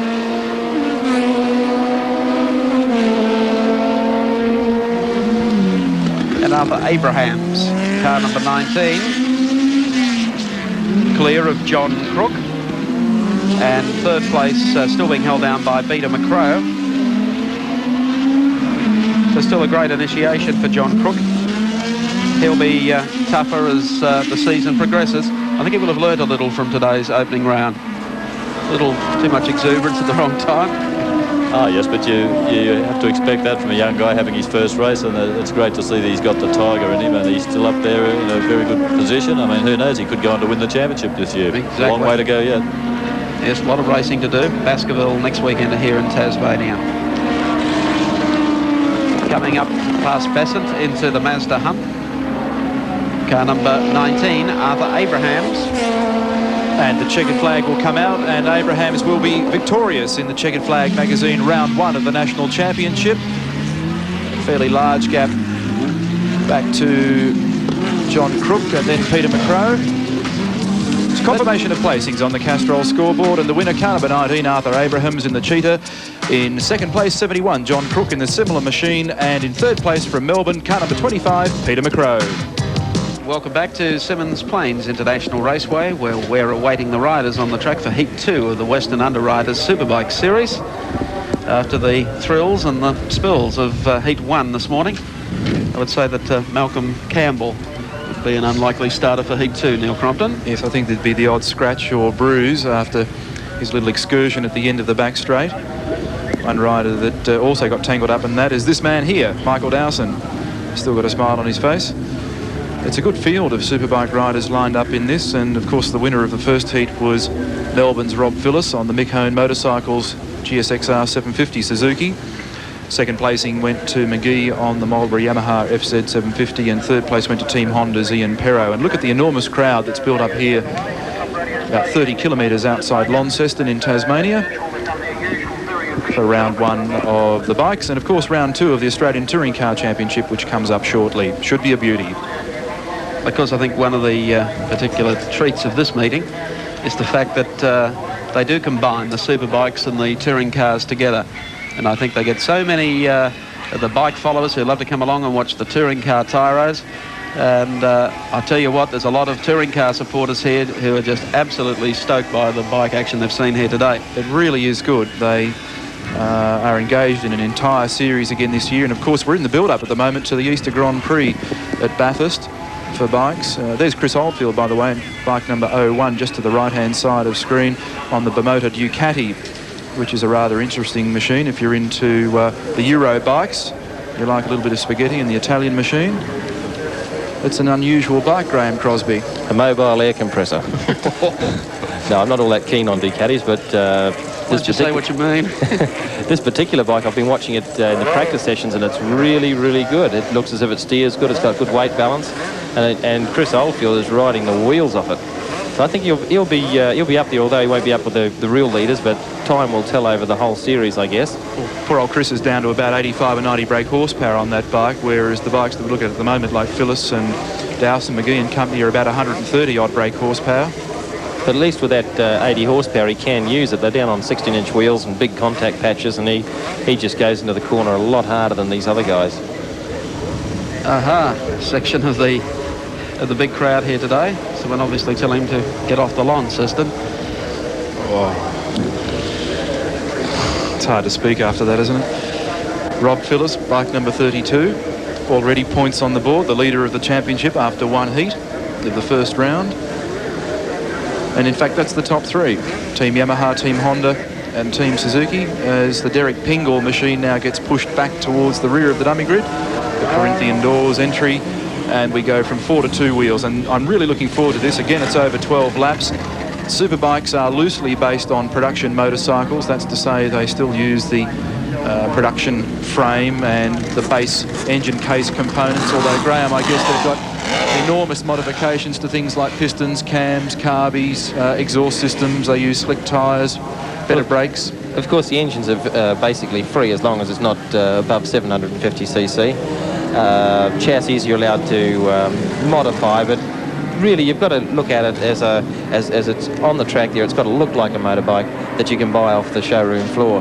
So it's a good example of product identification for the crowd here. They can see this bike out here that these guys are running around on and identify it with what they've got parked in the paddock area. And you're still a motorcycle dealer, I believe, in New Zealand. Still, yeah. I've got a Yamaha dealership, so naturally I'm a bit biased that way. Yeah. But New Zealand's a different story again. Yes, it's interesting watching these bikes. The amazing thing about them is that although they are very, very quick, they are in fact only around about 40, sometimes 45 brake horsepower up on a standard machine. So that really makes the standard bikes extremely fast as well. Well, that's true. There's not very much you can do to these race bikes. Like you take one of the latest Yamahas or the latest Honda, and really it's just a set of camshafts that you have to change, and possibly a set of carburetors, and get rid of the restrictive exhaust system, and you're away. Instant horsepower. People like Roberto Galina, who looks after the Uncini Equip in Italy and runs the Suzuki team, was absolutely astounded by the performance of Rob Phillis in last year's Swan Series, that basically a production bike with some go goodies on it can get stuck into the Grand Prix machines. Well, of course, in Europe, no one has even seen this sort of stuff, seen this type of racing. And when I went across there in 1979, I took this type of bike, and instantly it was a success because you could identify it with it. And, of course, you don't have a little clip-on handlebars. Ian Perro, formerly of Team Kawasaki, joins Team Honda this year. finished in third position after the first heat. They're on their warm-up lap, by the way. They're just getting some warmth into tyres, into brake pads, twin discs on the front, a single disc on the rear of these bikes. And this bike here that he's riding is the ex-Malcolm Campbell VF 750, which in the last few years was run as an 860 bike. And they're hoping, of course, that Ian will be on the new bike, the same that Malcolm rode in the first heat, after the first couple of rounds of the series. $300 for a set of tyres, and they're out there getting them all scrubbed in ready. It's a bit different to touring cars, isn't it? Yeah, I found that out. Thanks, Mr. Bank Manager. Ian Perrow, bike number 13, alongside Kevin McGee, number 2 for the Marlborough Yamaha dealer team. Their first outing in the Superbike ranks for 86. McGee having finished second last weekend in the production race at Adelaide on the standard version of that bike, the FZ 750, which has just become the 2 wheels bike of the year in its standard form. Bike number 5 is Mick Damon. Behind him there, 24 Barry Lack. Getting ready for the start. And away they go. Phyllis, a blinder of a start. A sensational start from the man on bike number 32 on the right-hand side of screen, but arguing all the way in bike number 1 was Dowson. By gee, he came out of the middle very quickly, and look at the thing under brakes. Dowson the leader, Phyllis in second. Gee, that was terrific stuff under brakes from Michael Dowson, Graeme. It certainly was. He's a bit brave as far as I'm concerned. I don't think I'd like to just leap on the brakes that late. Now Phyllis comes back on the inside. He's proven already that the Suzuki is very quick at the end of this back straight. But look at the enormous speed from these superbikes and the howl of the 4-strokes under brakes. Phyllis the leader. Sweeping round this long left-hander. Dowson gets right off the machine and almost dragging his knee as he comes out of there. Now down towards the pits once more. Phyllis closes the gate over the hump. The bike gets light. McGee back in third place at the moment. Suzuki 1, Yamahas 2 and 3. End of the first lap. Ian Perrow arguing for third and fourth at the moment with Kevin McGee. So it's a great mixture of brands. See, Robbie's getting the back wheel off the ground under brakes there. A little bit of, or possibly too much weight transfer, or even the front suspension bottoming out, lifting that back wheel off. About 250 odd kilometres an hour down here, and you can really feel the suction if you do get behind one of these bikes at that sort of speed. This would almost be as fast as that infamous strip underneath the bridge at Surfers Paradise, I'd say. I'd be getting pretty close to it. I know where I'd rather be.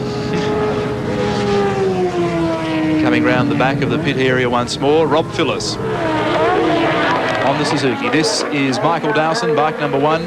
Got carted off in the first heat when Malcolm Campbell had trouble at the end of the back straight. Wants to make amends. Past our commentary point once again, the roar of the 4-strokes. It's Phyllis on 32. Dowson on 1, McGee on 2, then Ian Perrow on 13. The back wheel just hopping on the Yamaha as he goes under brakes for the left-hander. It's close, but Phyllis once again pulls away as they head down towards Goodyear. But not one spectator has left the bank. All eyes glued to this magnificent dice between Phyllis and Dowson as they head down to Coca-Cola. They probably just cannot believe the speeds. It really is amazing. I stood in the pits yesterday afternoon to watch them go through that big long sweeper, and it really genuinely is breathtaking. They lay down on those tanks, wind it flat out, and just hang on. Phyllis 32, then Dowson. All's quiet as they come out of the pit corner, and then it's back on the gas once again.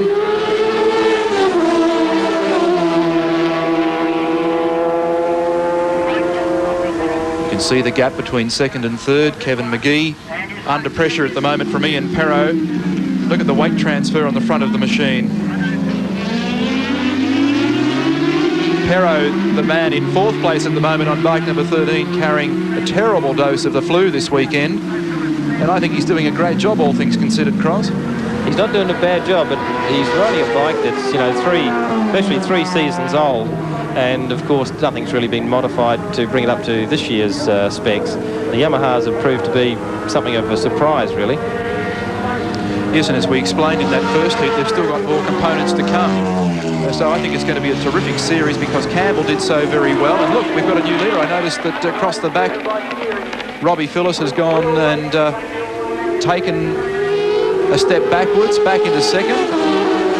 So Dowson must have been really brave over the back. Could easily have a replay of what we saw in the earlier heat.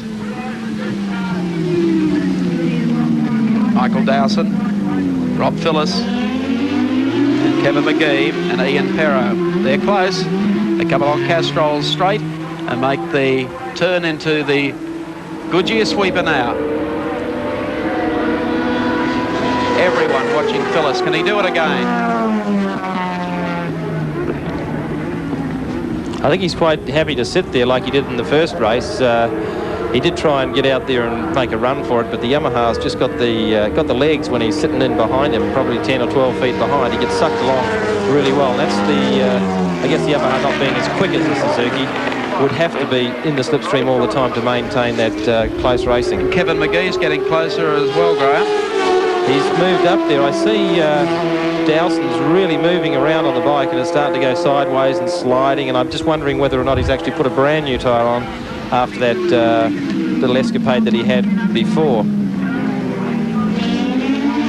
McGee's Yamaha snaking under brakes as well. Dowson, of course, is a former winner of the Castrol 6-hour production race, and he was drafted into the formerly the Toshiba Yamaha dealer team and has done a couple of seasons there very successfully. Stays with the Yamaha team in '86. The fellow that they're pinning their most recent hopes on is the fellow in third place, Kevin McGee, although he really overcooked it that time. Yes. Going through Coca-Cola, ran wide, missed the apex, lost 3 or 4 bike lengths. And we're just coming up to half race distance. Yeah, that Yamaha's really starting to move around now. Very attractive looking bike in the Marlboro colours. Very easily seen.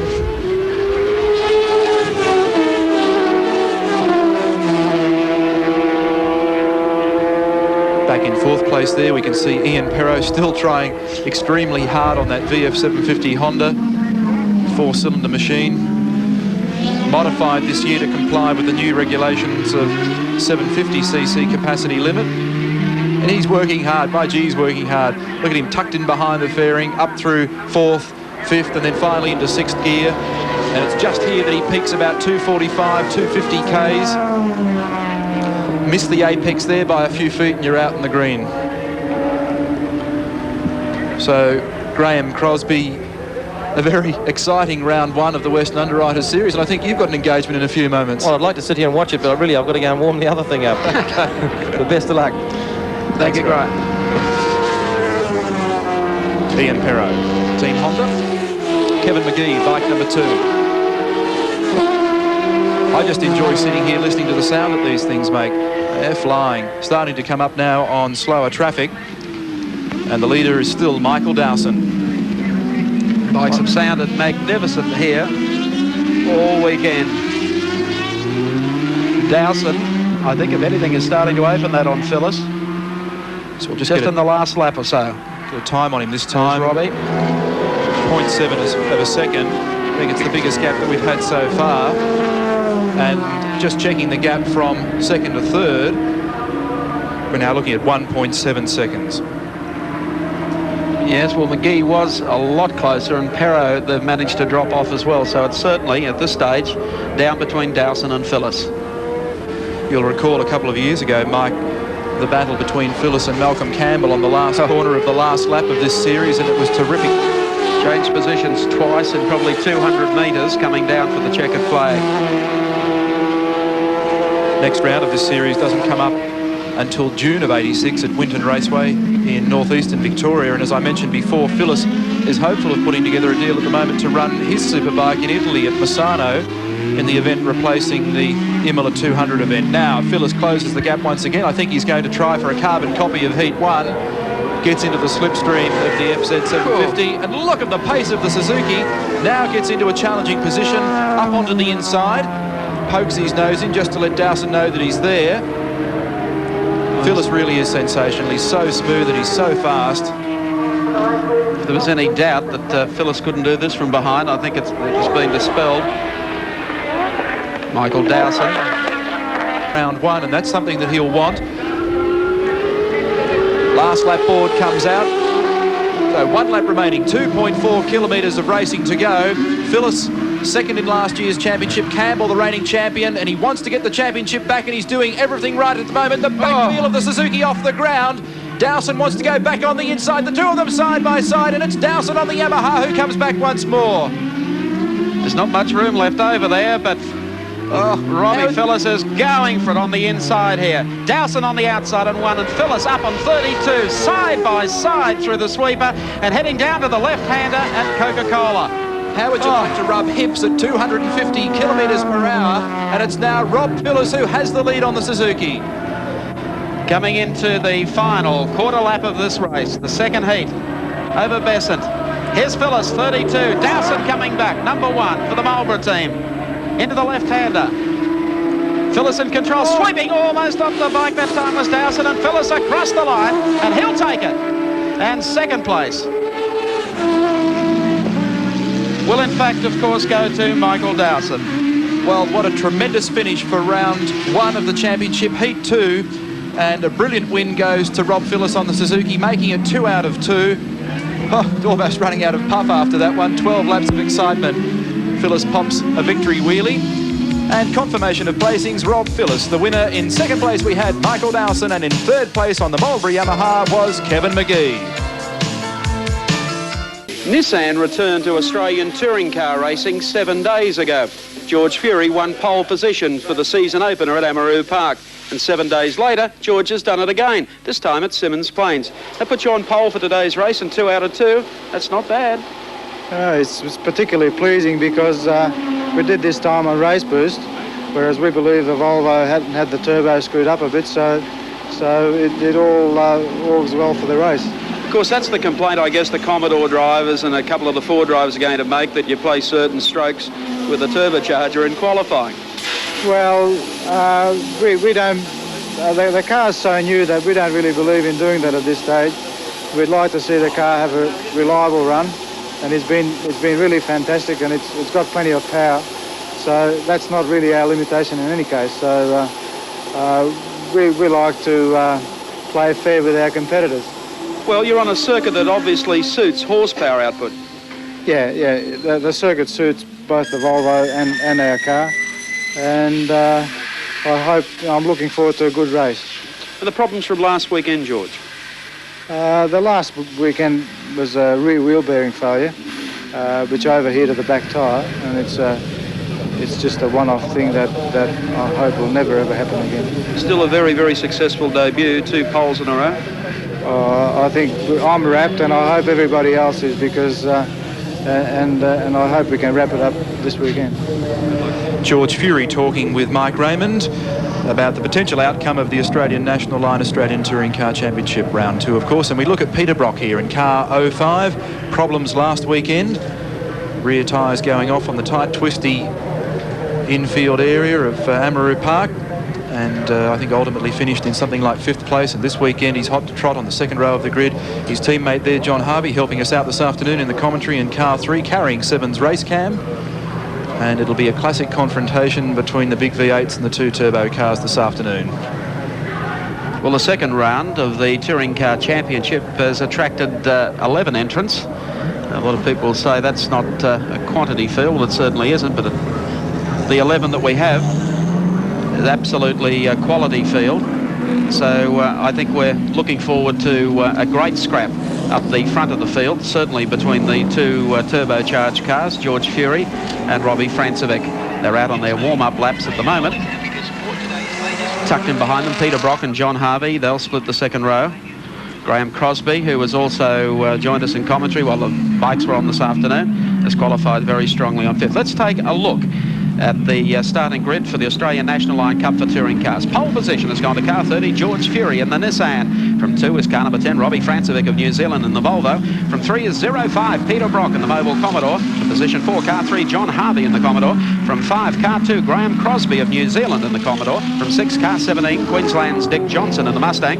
From 7 is car 7, Charlie O'Brien in the BMW 635. From 8, car number 62, Jim Richards in the BMW 635. Then from 9, car number 25, Tony Longhurst in the BMW 325. From position 10, car number 23, Gary Rogers in the second of the BMW 325s. And rounding out the 11, car number 16 is John Smith in the Toyota Corolla. And there's Johnny Smith on the racetrack at the moment. Just going through on the inside with Robbie Francevic in car number 10. And Francevic sits on the front row, going very steadily through that corner. 2 warm-up laps prior to the start of the Australian A.N.L. Cup here from Symmons Plains. Oh, and watching John Harvey come down to the hairpin at the end of the straight for Bramble's corner. And he was really locking up there under brakes, as you could well see. One of the interesting things this weekend is the fact that the dealer team in their 05 car, that is the Brock car, are using 17-inch rims on it. And the Brock Equip has decided to run, I think, the Momo wheels and Pirelli tyres on John Harvey's car, whereas they'll run the BBS rims and Bridgestone tyres on the Brock car, and that will be very interesting indeed. So Harvey, of course, just getting some warmth into tyres and brakes and settling himself into the car as they come towards the completion of the end of their 2 laps warm-up. Dick Johnson, car number 17. He, like Brock last weekend, had problems. A heavy car on a tight track, scrubbed up a set of tyres and effectively couldn't go punch for punch with the leaders. And he's looking forward to lifting himself up on the points table after this second round of the championship, with still 8 remaining as the circus moves around the country. But Mike, these turbocharged cars have come to the fore for season 86. They certainly have, Neil. We were missing, of course, Nissan last year in 85. Nobody really thought that they would come back with their new Group A challenger for 86 and steal pole for 2 consecutive touring car rounds. I mean, Jim Richards was in that situation last year where he was taking pole position week after week. But George Fury and the Nissan Skyline, Freddie Gibson, they're very, very confident they can go on with today's race. They believe that they have cured the problems of last weekend that prevented them from a better showing at Amaroo Park. And of course the man they all have to beat, the man who won here in very, very straightforward circumstances last year, was Robbie Francevic. And there's the man that we had as guest commentator before, Graeme Crosby, second in the World 500cc Road Racing Championships in 82 and a former Formula One World Champion in bikes, and the bumper-to-bumper Channel 7 entry from Brisbane, Charlie O'Brien. Big things from Charlie this weekend because he's actually managed to put the JPS cars behind him. And of course Jim Richards today, the Australian Touring Car Champion, starting out of position 8. And I don't think Jim has been that far back in a touring car race since we went, of course, to Group A at the commencement of 85. Stand by for the start of round 2 of the Australian Touring Car Championship from Symmons Plains in Tasmania. The flag is up. They're racing, and George Fury zips off the starting line, and the Nissan Skyline gets away smartly indeed with Robbie Francevic coming up on the outside. Peter Brock made a good start, so too to Dick Johnson, who does a little shuffle here right behind the 2 Mobile Team Commodores. So Francevic drops to second. George Fury leads into Bramble's U-turn for the first time. There's Francevic. They were then followed by Peter Brock getting up on the inside of John Harvey. Then we've got Dick Johnson in the green Mustang stretching up on the inside of Harvey as they come down to the Goodyear sweeper. Well, a tremendous start from George Fury in the Nissan. The car was terrific in yesterday's practice session. They seem to have cured their wheel bearing problems from last weekend at Amaroo Park, and Fury made it 2 out of 2 for pole position and has made an absolute blinder of a start in the opening lap. The car tends to get sideways a little, so George is going to have to be very careful with tyres. They're running Avons on the Nissan, but a most interesting vehicle. Across the top of the hump for the first time, it's Francevic in second position, then Brock in the Mobile Commodore. And look at this, Fury getting the Skyline sideways. Reminiscent of his rally days, I would suggest. Then it's Johnson, then Brock, then Crosby, then Richards. And Richards has come up very well, as you can well see there in the background. Sitting right in behind Graeme Crosby. Here's Robbie Francevic, a little closer this time to George Fury and the Peter Jackson Nissan, number 30, to the Brambles U-turn. Brock is in third, Johnson is fourth, Harvey goes back 1 spot as they work down towards the Goodyear sweeper again. And here's Brock, very, very close indeed. Looks like the bumper-to-bumper entry, the BMW, in a spot of bother out there and parked on the side of the road. Brock now having a lash at Francevic under brakes. But Robbie's got a very nice line for the corner and manages to close the gate once more. And all the time you can see that gap closing between these 2 cars in second and third, and the leader, George Fury. Coming up to the Mazda hump. George Fury, the Albury farmer. Francevic, there he is in second, the Mark Petch Volvo. And in third place, Peter Perfect. And Dick Johnson joins the freight train in the green Mustang as they come under the bridge. The second lap completed. Crosby goes through as well. And here is Francevic. He gains all the time here on George Fury as they come up to Brambles Corner. And Brock is right on the pace with them. The Francevic Volvo this weekend is running the engine that they used at the Wellington Street Race, the New Zealand engine as they call it, and it's got around about an extra 20 brake horsepower. And yesterday's qualifying from the Volvo may have been fractionally distorted because they used what's called a Pirelli D7 tyre, which is an extremely soft qualifying tyre. And now as the car goes out on the D5 tyres, it's perhaps not quite as quick. But Brock really trying hard under brakes as they go for the left-hander at the end of the back straight. And again, the Volvo closer to the back of the Nissan. Look at Francevic. The machine gets sideways as he comes out of the left-hander. All using plenty of the road as they go across this bump. Some of the cars actually getting airborne yesterday as they fling them for the left-hander through the pits. Here's George Fury coming up to the bridge. Francevic is right on his tail and will pull to the outside as they come down. Has he got enough to be able to beat him to the corner? He's on the wrong side, but Francevic still sitting in second and looking threatening at this stage. Peter Brock doing a fine job in third, sitting right behind those two turbocharged cars. And behind Peter Brock, of course, Dick Johnson in the Mustang, then John Harvey. Graeme Crosby is the next one, followed by Richards, and then well back there to the 325s. I'll be very interested to get the clocks on this time and see just how quickly they are circulating. Fury has managed to open up that gap just fractionally again over Francevic. And Francevic is a very busy boy at the moment because Brock is needling all the way.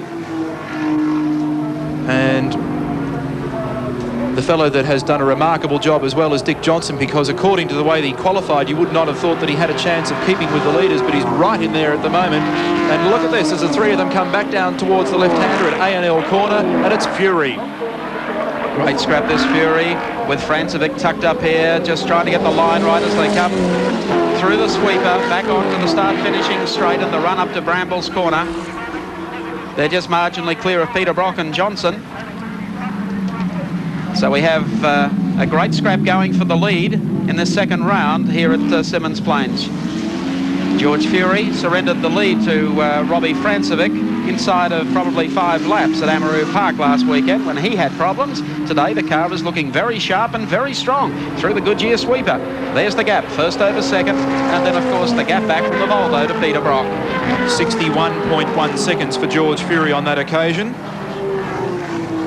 So about a second off his qualifying time, but very quick in race trim. The Nissan team have been saying all week that they were setting the car up for qualifying in race trim. And of course, in the last few moments of the second session yesterday, George called the blitzer to take pole away from Robbie Francevic, who everyone thought will be sitting there and leading this race. But the new look Nissan Skyline, Peter Jackson entry running very strongly at this stage. Crosby still on the pace too. Sitting back behind them, they've managed to open up a bit of a gap over Jim Richards. As a matter of curiosity, just to show you how far these Group A cars have come, Mike, the lap record here for touring cars is still held by Brock at a time of 58.51. So they've already got to within a second of those old Group C times in cars radically different. There's George Fury in the Nissan, Robbie Francevic and Peter Brock to the Goodyear sweeper.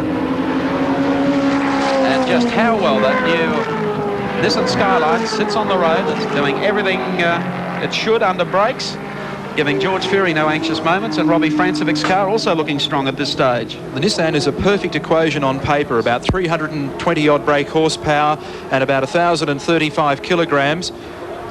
Perfect power to weight ratios, and George Fury just the man to give it absolutely everything on this circuit. Fury, Francevic, a little bit more horsepower and a fraction more weight,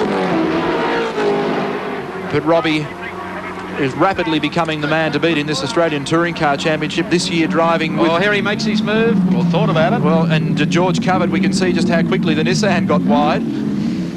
It's getting closer, Robbie Francevic, as they come along Castrol straight towards the Goodyear sweeper. We'll have a look how they're running. 1, 2 and 3. George Fury leads round 2. Robbie Francevic, Volvo power in second, and Brocky is third.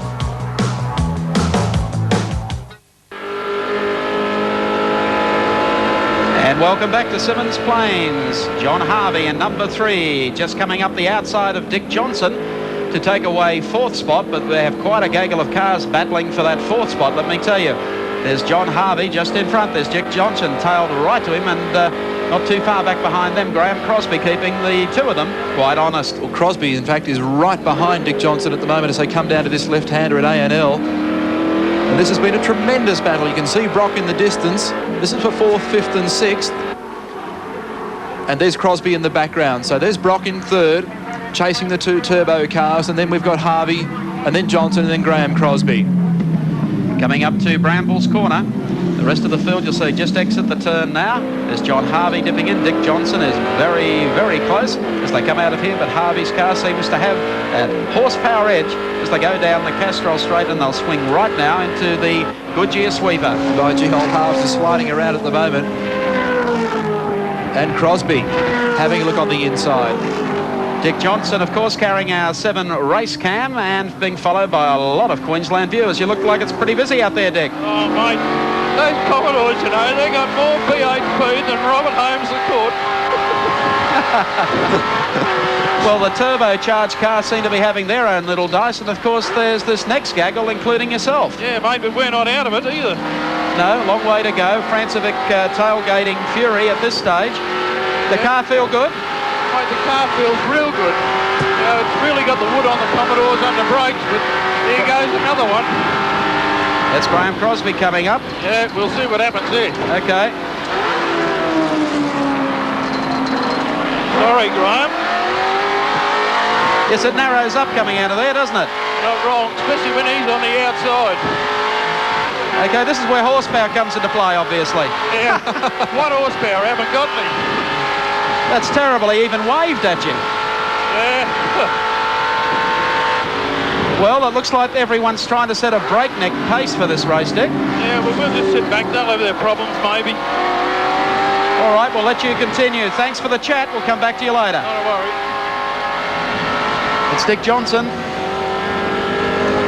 As you see, Dick trailing Crosby as they drop down into the left-hander here, the tight one. Let's have a look what's happening back in the lead. George Fury still there, but getting closer is Robbie Francevic, and he pulls to the outside just to let George know he's there, and still very, very competitive. Great scrap. Fury, the Nissan Skyline, Robbie Francevic, the Turbo Volvo. And the team, of course, last year, the Mark Petch team that did the Australian Touring Car Championship as privateers with very, very little financial support from sponsors. And I would think in the next 7 days we're going to hear of an announcement that will keep Francevic and the Petch team very, very competitive throughout 1986. Because I think, according to the rumours, they've landed a big sponsor. And that's going to make life a little easier for Robbie Francevic behind the wheel. At the moment, though, he's working on George Fury. Fury still continues to lead. Here's the scrap. It's getting closer. Brock just lurking in the background. John Harvey is 4th. Graeme Crosby is 5th. Dick Johnson is 6th.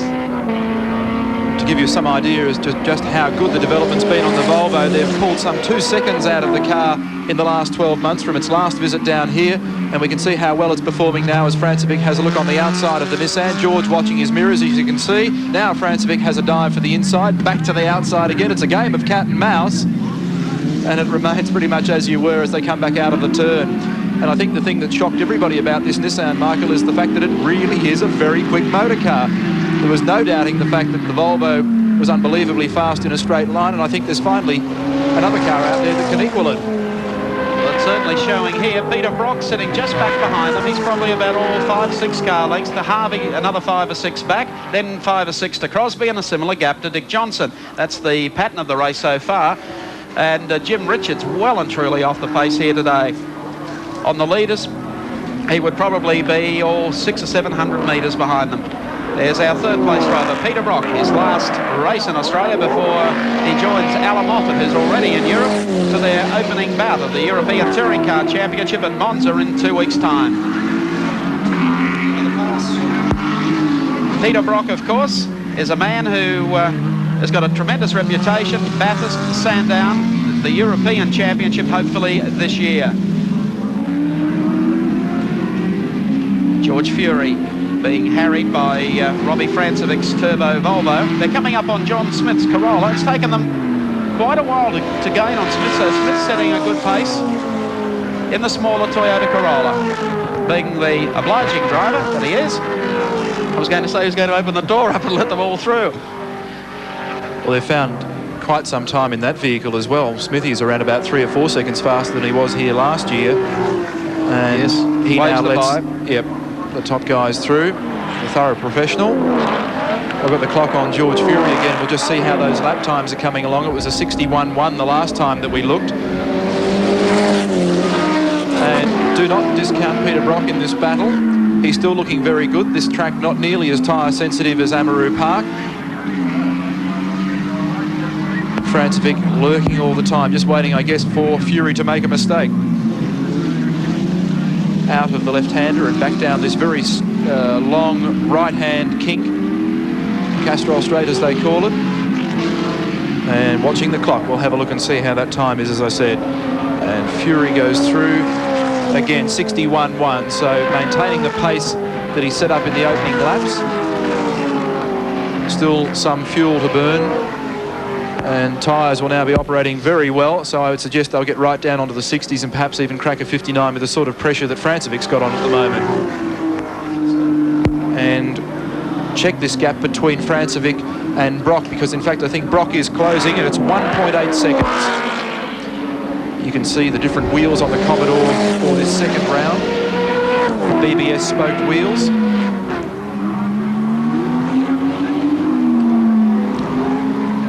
Here's Peter Brock, car number 05, and Brocky, of course, a winner at Bathurst 8 times. He's won the Australian Touring Car Championship in 80, 78, 74, third in the 85 Touring Car title, and winner, of course, in the 86 Wellington 500. And he's bound for Monza in a fortnight with Alan Moffat, and they'll be contesting routes of the European Championship. He's going strongly here today at Symmons Plains, running third on the road behind the 2 turbocharged cars of George Fury and, of course, Robbie Francevic.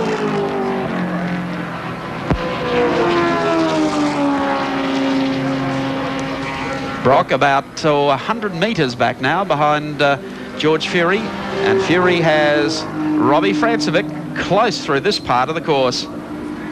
He's able to outdistance the Kiwi every time they go down the back straight, but Robbie closes up and gives him a torrent time from here down to Brambles Corner. They're the placings though. Fury leads round 2, Robbie Boys in second, and Commodore Brock is third. Welcome back to Symmons Plains, where car number 10, Robbie Francevic, in the last corner is just edged by George Fury to take over the lead. There you can see one of the BMW 325s that Francevic has already put a lap on, separating himself and Fury. That drops George back into second in the field. Peter Brock is still close at hand, running in third. But Francevic has taken a little longer to take the lead in this race. Of course, he led lap for lap all the way last year to win the Symmons Plains round of the Australian Touring Car Championship. But he's in front. We'll be able to see now whether George Fury can in fact pull back that gap, or whether maybe Fury was just holding up the Volvo in the tighter parts of the course. Well, the gap is now starting to open, and I'm about to put the clock on Francevic as he goes by, and Fury will fall very quickly into the clutches of Peter Brock if he's not careful. There's 1.5 seconds separating Francevic and Fury, and I'll just check the gap between Fury and Brock, because Brock is really mobile at the moment. To say mobile in the mobile Commodore, it's been hard to get out. There's Robbie Francevic, car number 10, and as Neil has just said, he's opened that gap over George Fury. There's Brock. It's 1.2 between Fury and Brock. And just behind Peter Brock, of course, his team partner John Harvey. And they've reached half distance now. There's Fury going through. Brock is the next one. Then one of the 325s. Crosby goes through as well. And Crosby getting closer to the back of Peter Brock. Dick Johnson, the one who's falling down through the field. So there is Fury, and can he hold second position? You can see it is half race distance, lap 20 of 40. And the thing that is a little bit of a worry with this Nissan is the fact that the car is set up with a very low ride height, extremely hard springing, and as George said yesterday, we're still not happy about the amount of oversteer that we've got. The car is extremely taily. We've seen a couple of examples of that already, and it does tend to cook up back tyres, and when that happens you get to half to 2/3 race distance, and anybody who's still got tyres in good shape can give you a very hard time. Clock on Francevic at the moment. We'll see when he comes underneath the bridge what sort of lap time he's putting in. And for 61.1, so that seems to be the popular time of the day. So Francevic has remained consistent. So Robbie Francevic in car number 10, the winner here at Symmons Plains last year, and he now leads the Australian National Line Cup. Fury is in second, Peter Brock still third. Back at Symmons Plains, the Australian touring car champion Jim Richards in car number 62, the JPS BMW 635. Hasn't been the best of weekends for the JPS team, nor for Jim Richards. Of course, the eighth fastest qualifier for this race, and still running 7th on the road at the moment. And we haven't seen Jim that far back. Well, I can't recall how long ago. He didn't have a great race here last year. They had problems, but it's been a long time since we've seen Jim Richards so far off the pace with this car. And of course, the Volvo is increasing the lead all the time. Well, it was in fact at this round last year that Jim had all his problems. He finished in 5th position at this championship round in 1985. They had quite a few problems with the car. I think one of the strange things that happened was they broke a gear lever, as my memory recalls. Yes, in fact it was. I've got some notes here. It was a gear lever that broke in the Richards car last year. And that's a problem that's been plaguing a few of the cars, including Graeme Crosby's car last weekend. But poor old Jim just does not have the brake horsepower necessary at the moment to match it with the V8s. Like this car here, Dick Johnson's car, although the BMW about midway through the year does get some more components homologated by the Bavarian boys, and it will be getting back up there rubbing elbows, I'd say. There's Dick Johnson, car number 17, carrying our race cam, and I think Dick would subscribe to the old theory that nothing beats some horsepower. Right, Dick? You couldn't say a true word, Mike, I tell you. I tell you what, the only thing I should add to this motor car now is a radio, I think. We'll stick her on stereo 10 from Brisbane, and we'll just have a listen, I reckon. Well, tell me this, looking ahead to what perhaps might be around the corner for Ford followers that follow you throughout the season, so you're having a bit of a battle in horsepower. What good news can you give them, any? Well, possibly the fact that when they do homologate the Sierra, we could be looking a little better than what we are now, because it's a turbo car like the Nissan. Same configuration, basically. What are your thoughts then on the way that the Nissans have been able to come out and put a car on pole for 2 consecutive rounds? Well, actually, I expected that, really, because the car is very, very quick, and I reckon will continue to be so and just get better and better every meeting, because they have the right ingredients. And what about of Jim Richards, who doesn't seem to be having a good weekend? I mean, he gave you a terrible time last year. And, of course, this year you have a situation where you're very, very competitive against Jim. Well, what actually happened, Mike, is the fact that the bits and pieces we were supposed to get in January last year, we never got till August because of a little typographical error that they made in the paperwork. And hence we've had it since August and became a lot more competitive. But if we had had what we got now for the Touring Car Championship last year, I reckon we would have been pretty close to winning it. And what are your thoughts on this particular circuit, Dick? A good one?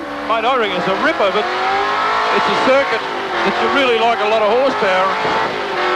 And it's a good circuit to drive. It's very, very hard on brakes. It's not so bad on tyres, so, you know, all round it normally gives you a decent sort of a race. Well, the reliability factor of the Mustang must count in your favour, because you finish all the races and you pick up points. Well, the thing is, Mike, these races should be 500 Ks. I reckon I'd be looking better, eh? All right, Dick, thanks for the chat. We'll follow your progress a little later in the field. Thanks, pal. Graeme Crosby, of course, we've been following as well during the race today, and here he is closing up behind John Harvey in number 3, the second of the dealer team Commodores. And he has been the surprising kid on the block over the last 2 weeks. Robbie Francevic was the scene stealer last year. It's Graeme Crosby's turn this year. I think he's done a tremendous job for a relative newcomer. Of course, he drove the BMW 635 late last year in the New Zealand Touring Car Championship, and then we saw him early this year in the long distance races over there. Switched to the Commodore. This is the ex-Ray Smith, Denny Holm, A.C.&B Commodore, a car that was originally built and prepared by Peter Brock and their Mobile Holden Dealer Team Special Vehicles division in Melbourne. And now Graeme and his sponsors, Trans-Tasman Insurance and Bob Jane T-Marts, have picked up the car. And as he said to us earlier on, by hook or by crook, he'll be there for the entire 10 rounds of the championship. And look at this at the moment, right up onto the back of John Harvey. Oh, locks a brake on the way in. He was telling me yesterday that he was trying to use third gear through that left-hand turn onto the straight, whereas Harvey and Brock were coming through there in second gear, trying to keep the car smooth and silky, a bit easier on tyres. And I think that our two guest commentators are going to have a scrap here in the very near future. Yes, John Harvey running there, fourth on the road. Right behind him, Graeme Crosby in car number 2. And Crosby's pulled that gap back on Harvey in the last 5 laps. He is getting much closer. Down through the fast part of the track, the Goodyear sweeper. There's Crosby. Car number 2, very close this time to John Harvey's. A battle under brakes into the left-hander at Coca-Cola. The dealer team car gets out of there very smoothly indeed. And Crosby's quick through the tight sections of the course. Here he comes.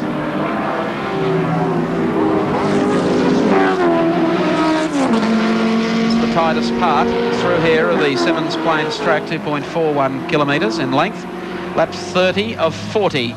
40 laps, the distance of the Australian National Line Cup, round 2 of the Australian Touring Car Championship.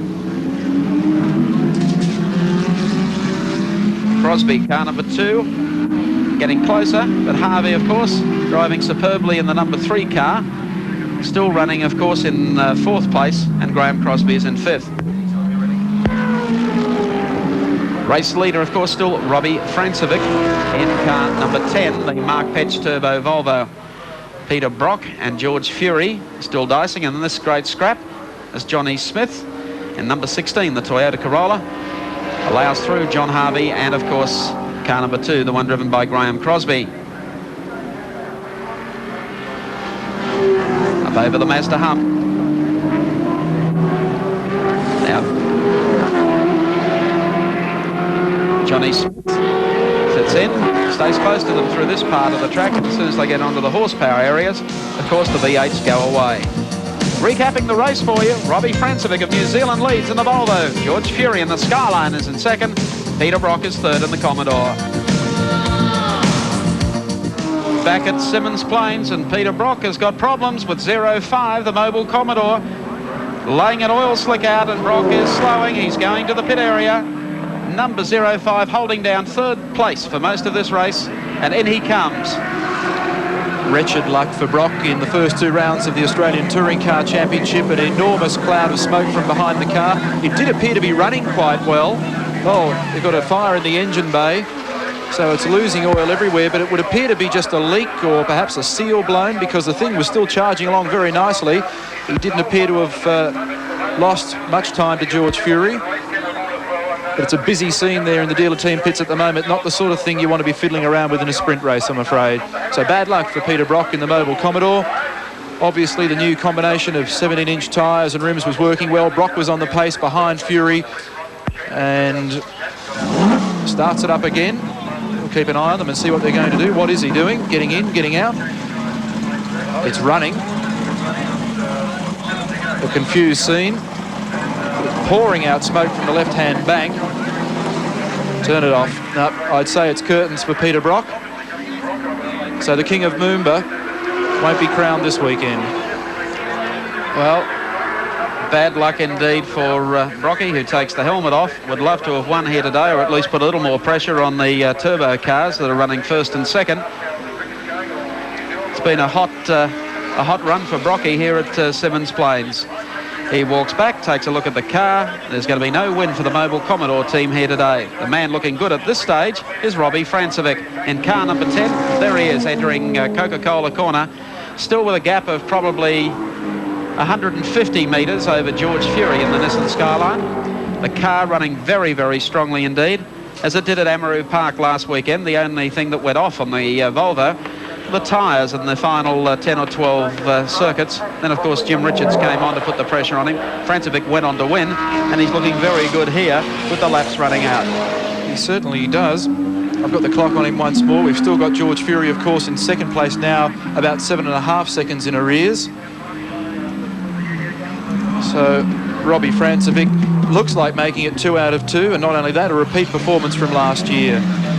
And as Mike suggested before, there are rumours flying left, right and centre at the moment regarding the Volvo team. All kinds of speculative deals. But the rumour is, I think, that the team will announce something fairly shortly, and the plans appear to be quite big. Here's that scrap still continuing between John Harvey and, of course, Graeme Crosby, coming up to put a lap on one of the BMW 325s. There's Crosby going through, and they put a lap on Gary Rogers. But despite everything that Crosby's been able to throw at John Harvey, he still hasn't been able to pull back that gap of about 25 metres. It's been going on and on for the last 10 or 15 circuits. There's Harvey in car number 3. He, of course, has moved to 3rd on the road. 4th on the road is Graeme Crosby. And then, of course, in 5th place, Dick Johnson, followed by Jim Richards in the Mustang. And just out of curiosity, I had the clock on Robbie Francevic that time through, and the lap time was 61.7, so he's dropped off the pace by about half a second, but still quite comfortably in the lead. And John Harvey looks like picking up more points. And one man who'll be picking up points at the moment is John Smith in this car. It's a Class A car, 2-litre vehicle.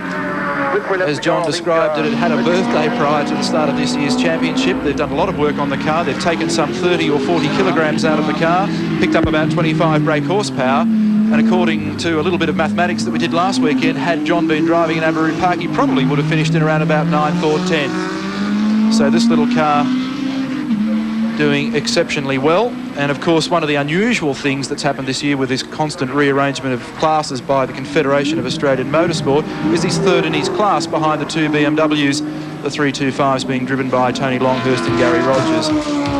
Let's have a look at the Castrol scoreboard and check placings. Robbie Francevic, the leader, being followed by George Fury in the Nissan Skyline, and in 3rd place, Johnny Harvey in the Commodore. Castrol straight, Robbie Francevic, car number 10, the final lap as he makes his way down towards the Goodyear sweeper, and he's opened that gap all day over George Fury. Robbie Francevic, who won this event last year, and he's looking very, very strong for 2 out of 2 to start the 1986 series. Fury, about 200 metres further back on the road, runs in 2nd place. John Harvey is in 3rd, Graeme Crosby is 4th. And there's Robbie's wife. Mrs. Francevic would be very proud indeed of her husband today, coming up to the Mazda hump for the final time. A big crowd here at Symmons Plains giving him a tremendous reception as he makes his way into the switchback area and comes out of Australian National Line corner. The hand is out the window. Francevic strikes 2 from 2 out of the Australian Championship Series for 1986. A great drive from Robbie Francevic. There's the gap back to little George Fury from Albury, and he takes 2nd spot on the road today. And 3rd place will officially go to John Harvey, coming through there at the moment. Graeme Crosby behind him. And, of course, Dick Johnson and Jim Richards. Well, a great 2nd round of the Touring Car Championship. We've seen plenty of action. And Robbie Francevic will be talking to him, confirming Francevic wins. Fury takes 2nd. John Harvey picks up 3rd. Our Kiwi friend has made it 2 out of 2, and Robbie Francevic, this weekend we were talking to you. Yes, very good. Thank you very much. You know, it was a great weekend, and I was very cocky, and wrong to be cocky, of course, because the Skyline was flying, but the Volvo's so reliable and so strong now that we just got to go from strength to strength, I hope. By gee, you did it easily. Did you call that easy? It looked like it. Wasn't too easy with those first laps when I was following George. But you pulled out a very healthy gap, and I think surprised many by maintaining a very consistent pace. Well, the boys told me I had to win by 6 seconds, so I wanted to make sure that's what it was. I'll put you on the spot. What's happening in the future? There's lots of rumours abounding. I just hope that Mark Pitch Motorsport gets their deal with Volvo. Well, congratulations. We hope that you do very well at the next round at Sandown, and Robbie Francevic, 2 out of 2, you can't do better than that. So it's not a bad act, is it, Mike Raymond, from our Kiwi friend? Thank you. No, and congratulations, of course, to Robbie Francevic, who has done superbly 2 from 2. Just confirming those placings again, Robbie Francevic, the winner of the Australian Touring Car Championship, round 2 here today from George Fury and John Harvey. The third round of the Australian title will of course be held at Sandown in Victoria on Sunday, April 13th. Then of course we'll have a full field for the next telecast of April 6th, which is the second round of the Better Break Series from Amaroo Park Raceway in Sydney, live and exclusive to 7 Sport. Well, it's been quite a day. It's been quite a fortnight, actually, from Robbie Francevic. And it looks like that Volvo Motorsport are going to support his racing efforts. That's good news, because this extroverted Kiwi who came to our shores last year and, of course, upset the apple cart here at Symmons Plains, finished off the season winning. He started this season by winning round 1 and winning round 2. We hope you've enjoyed our telecast of the action from Symmons Plains. We look forward to your company next time when 7 Sport takes you motor racing.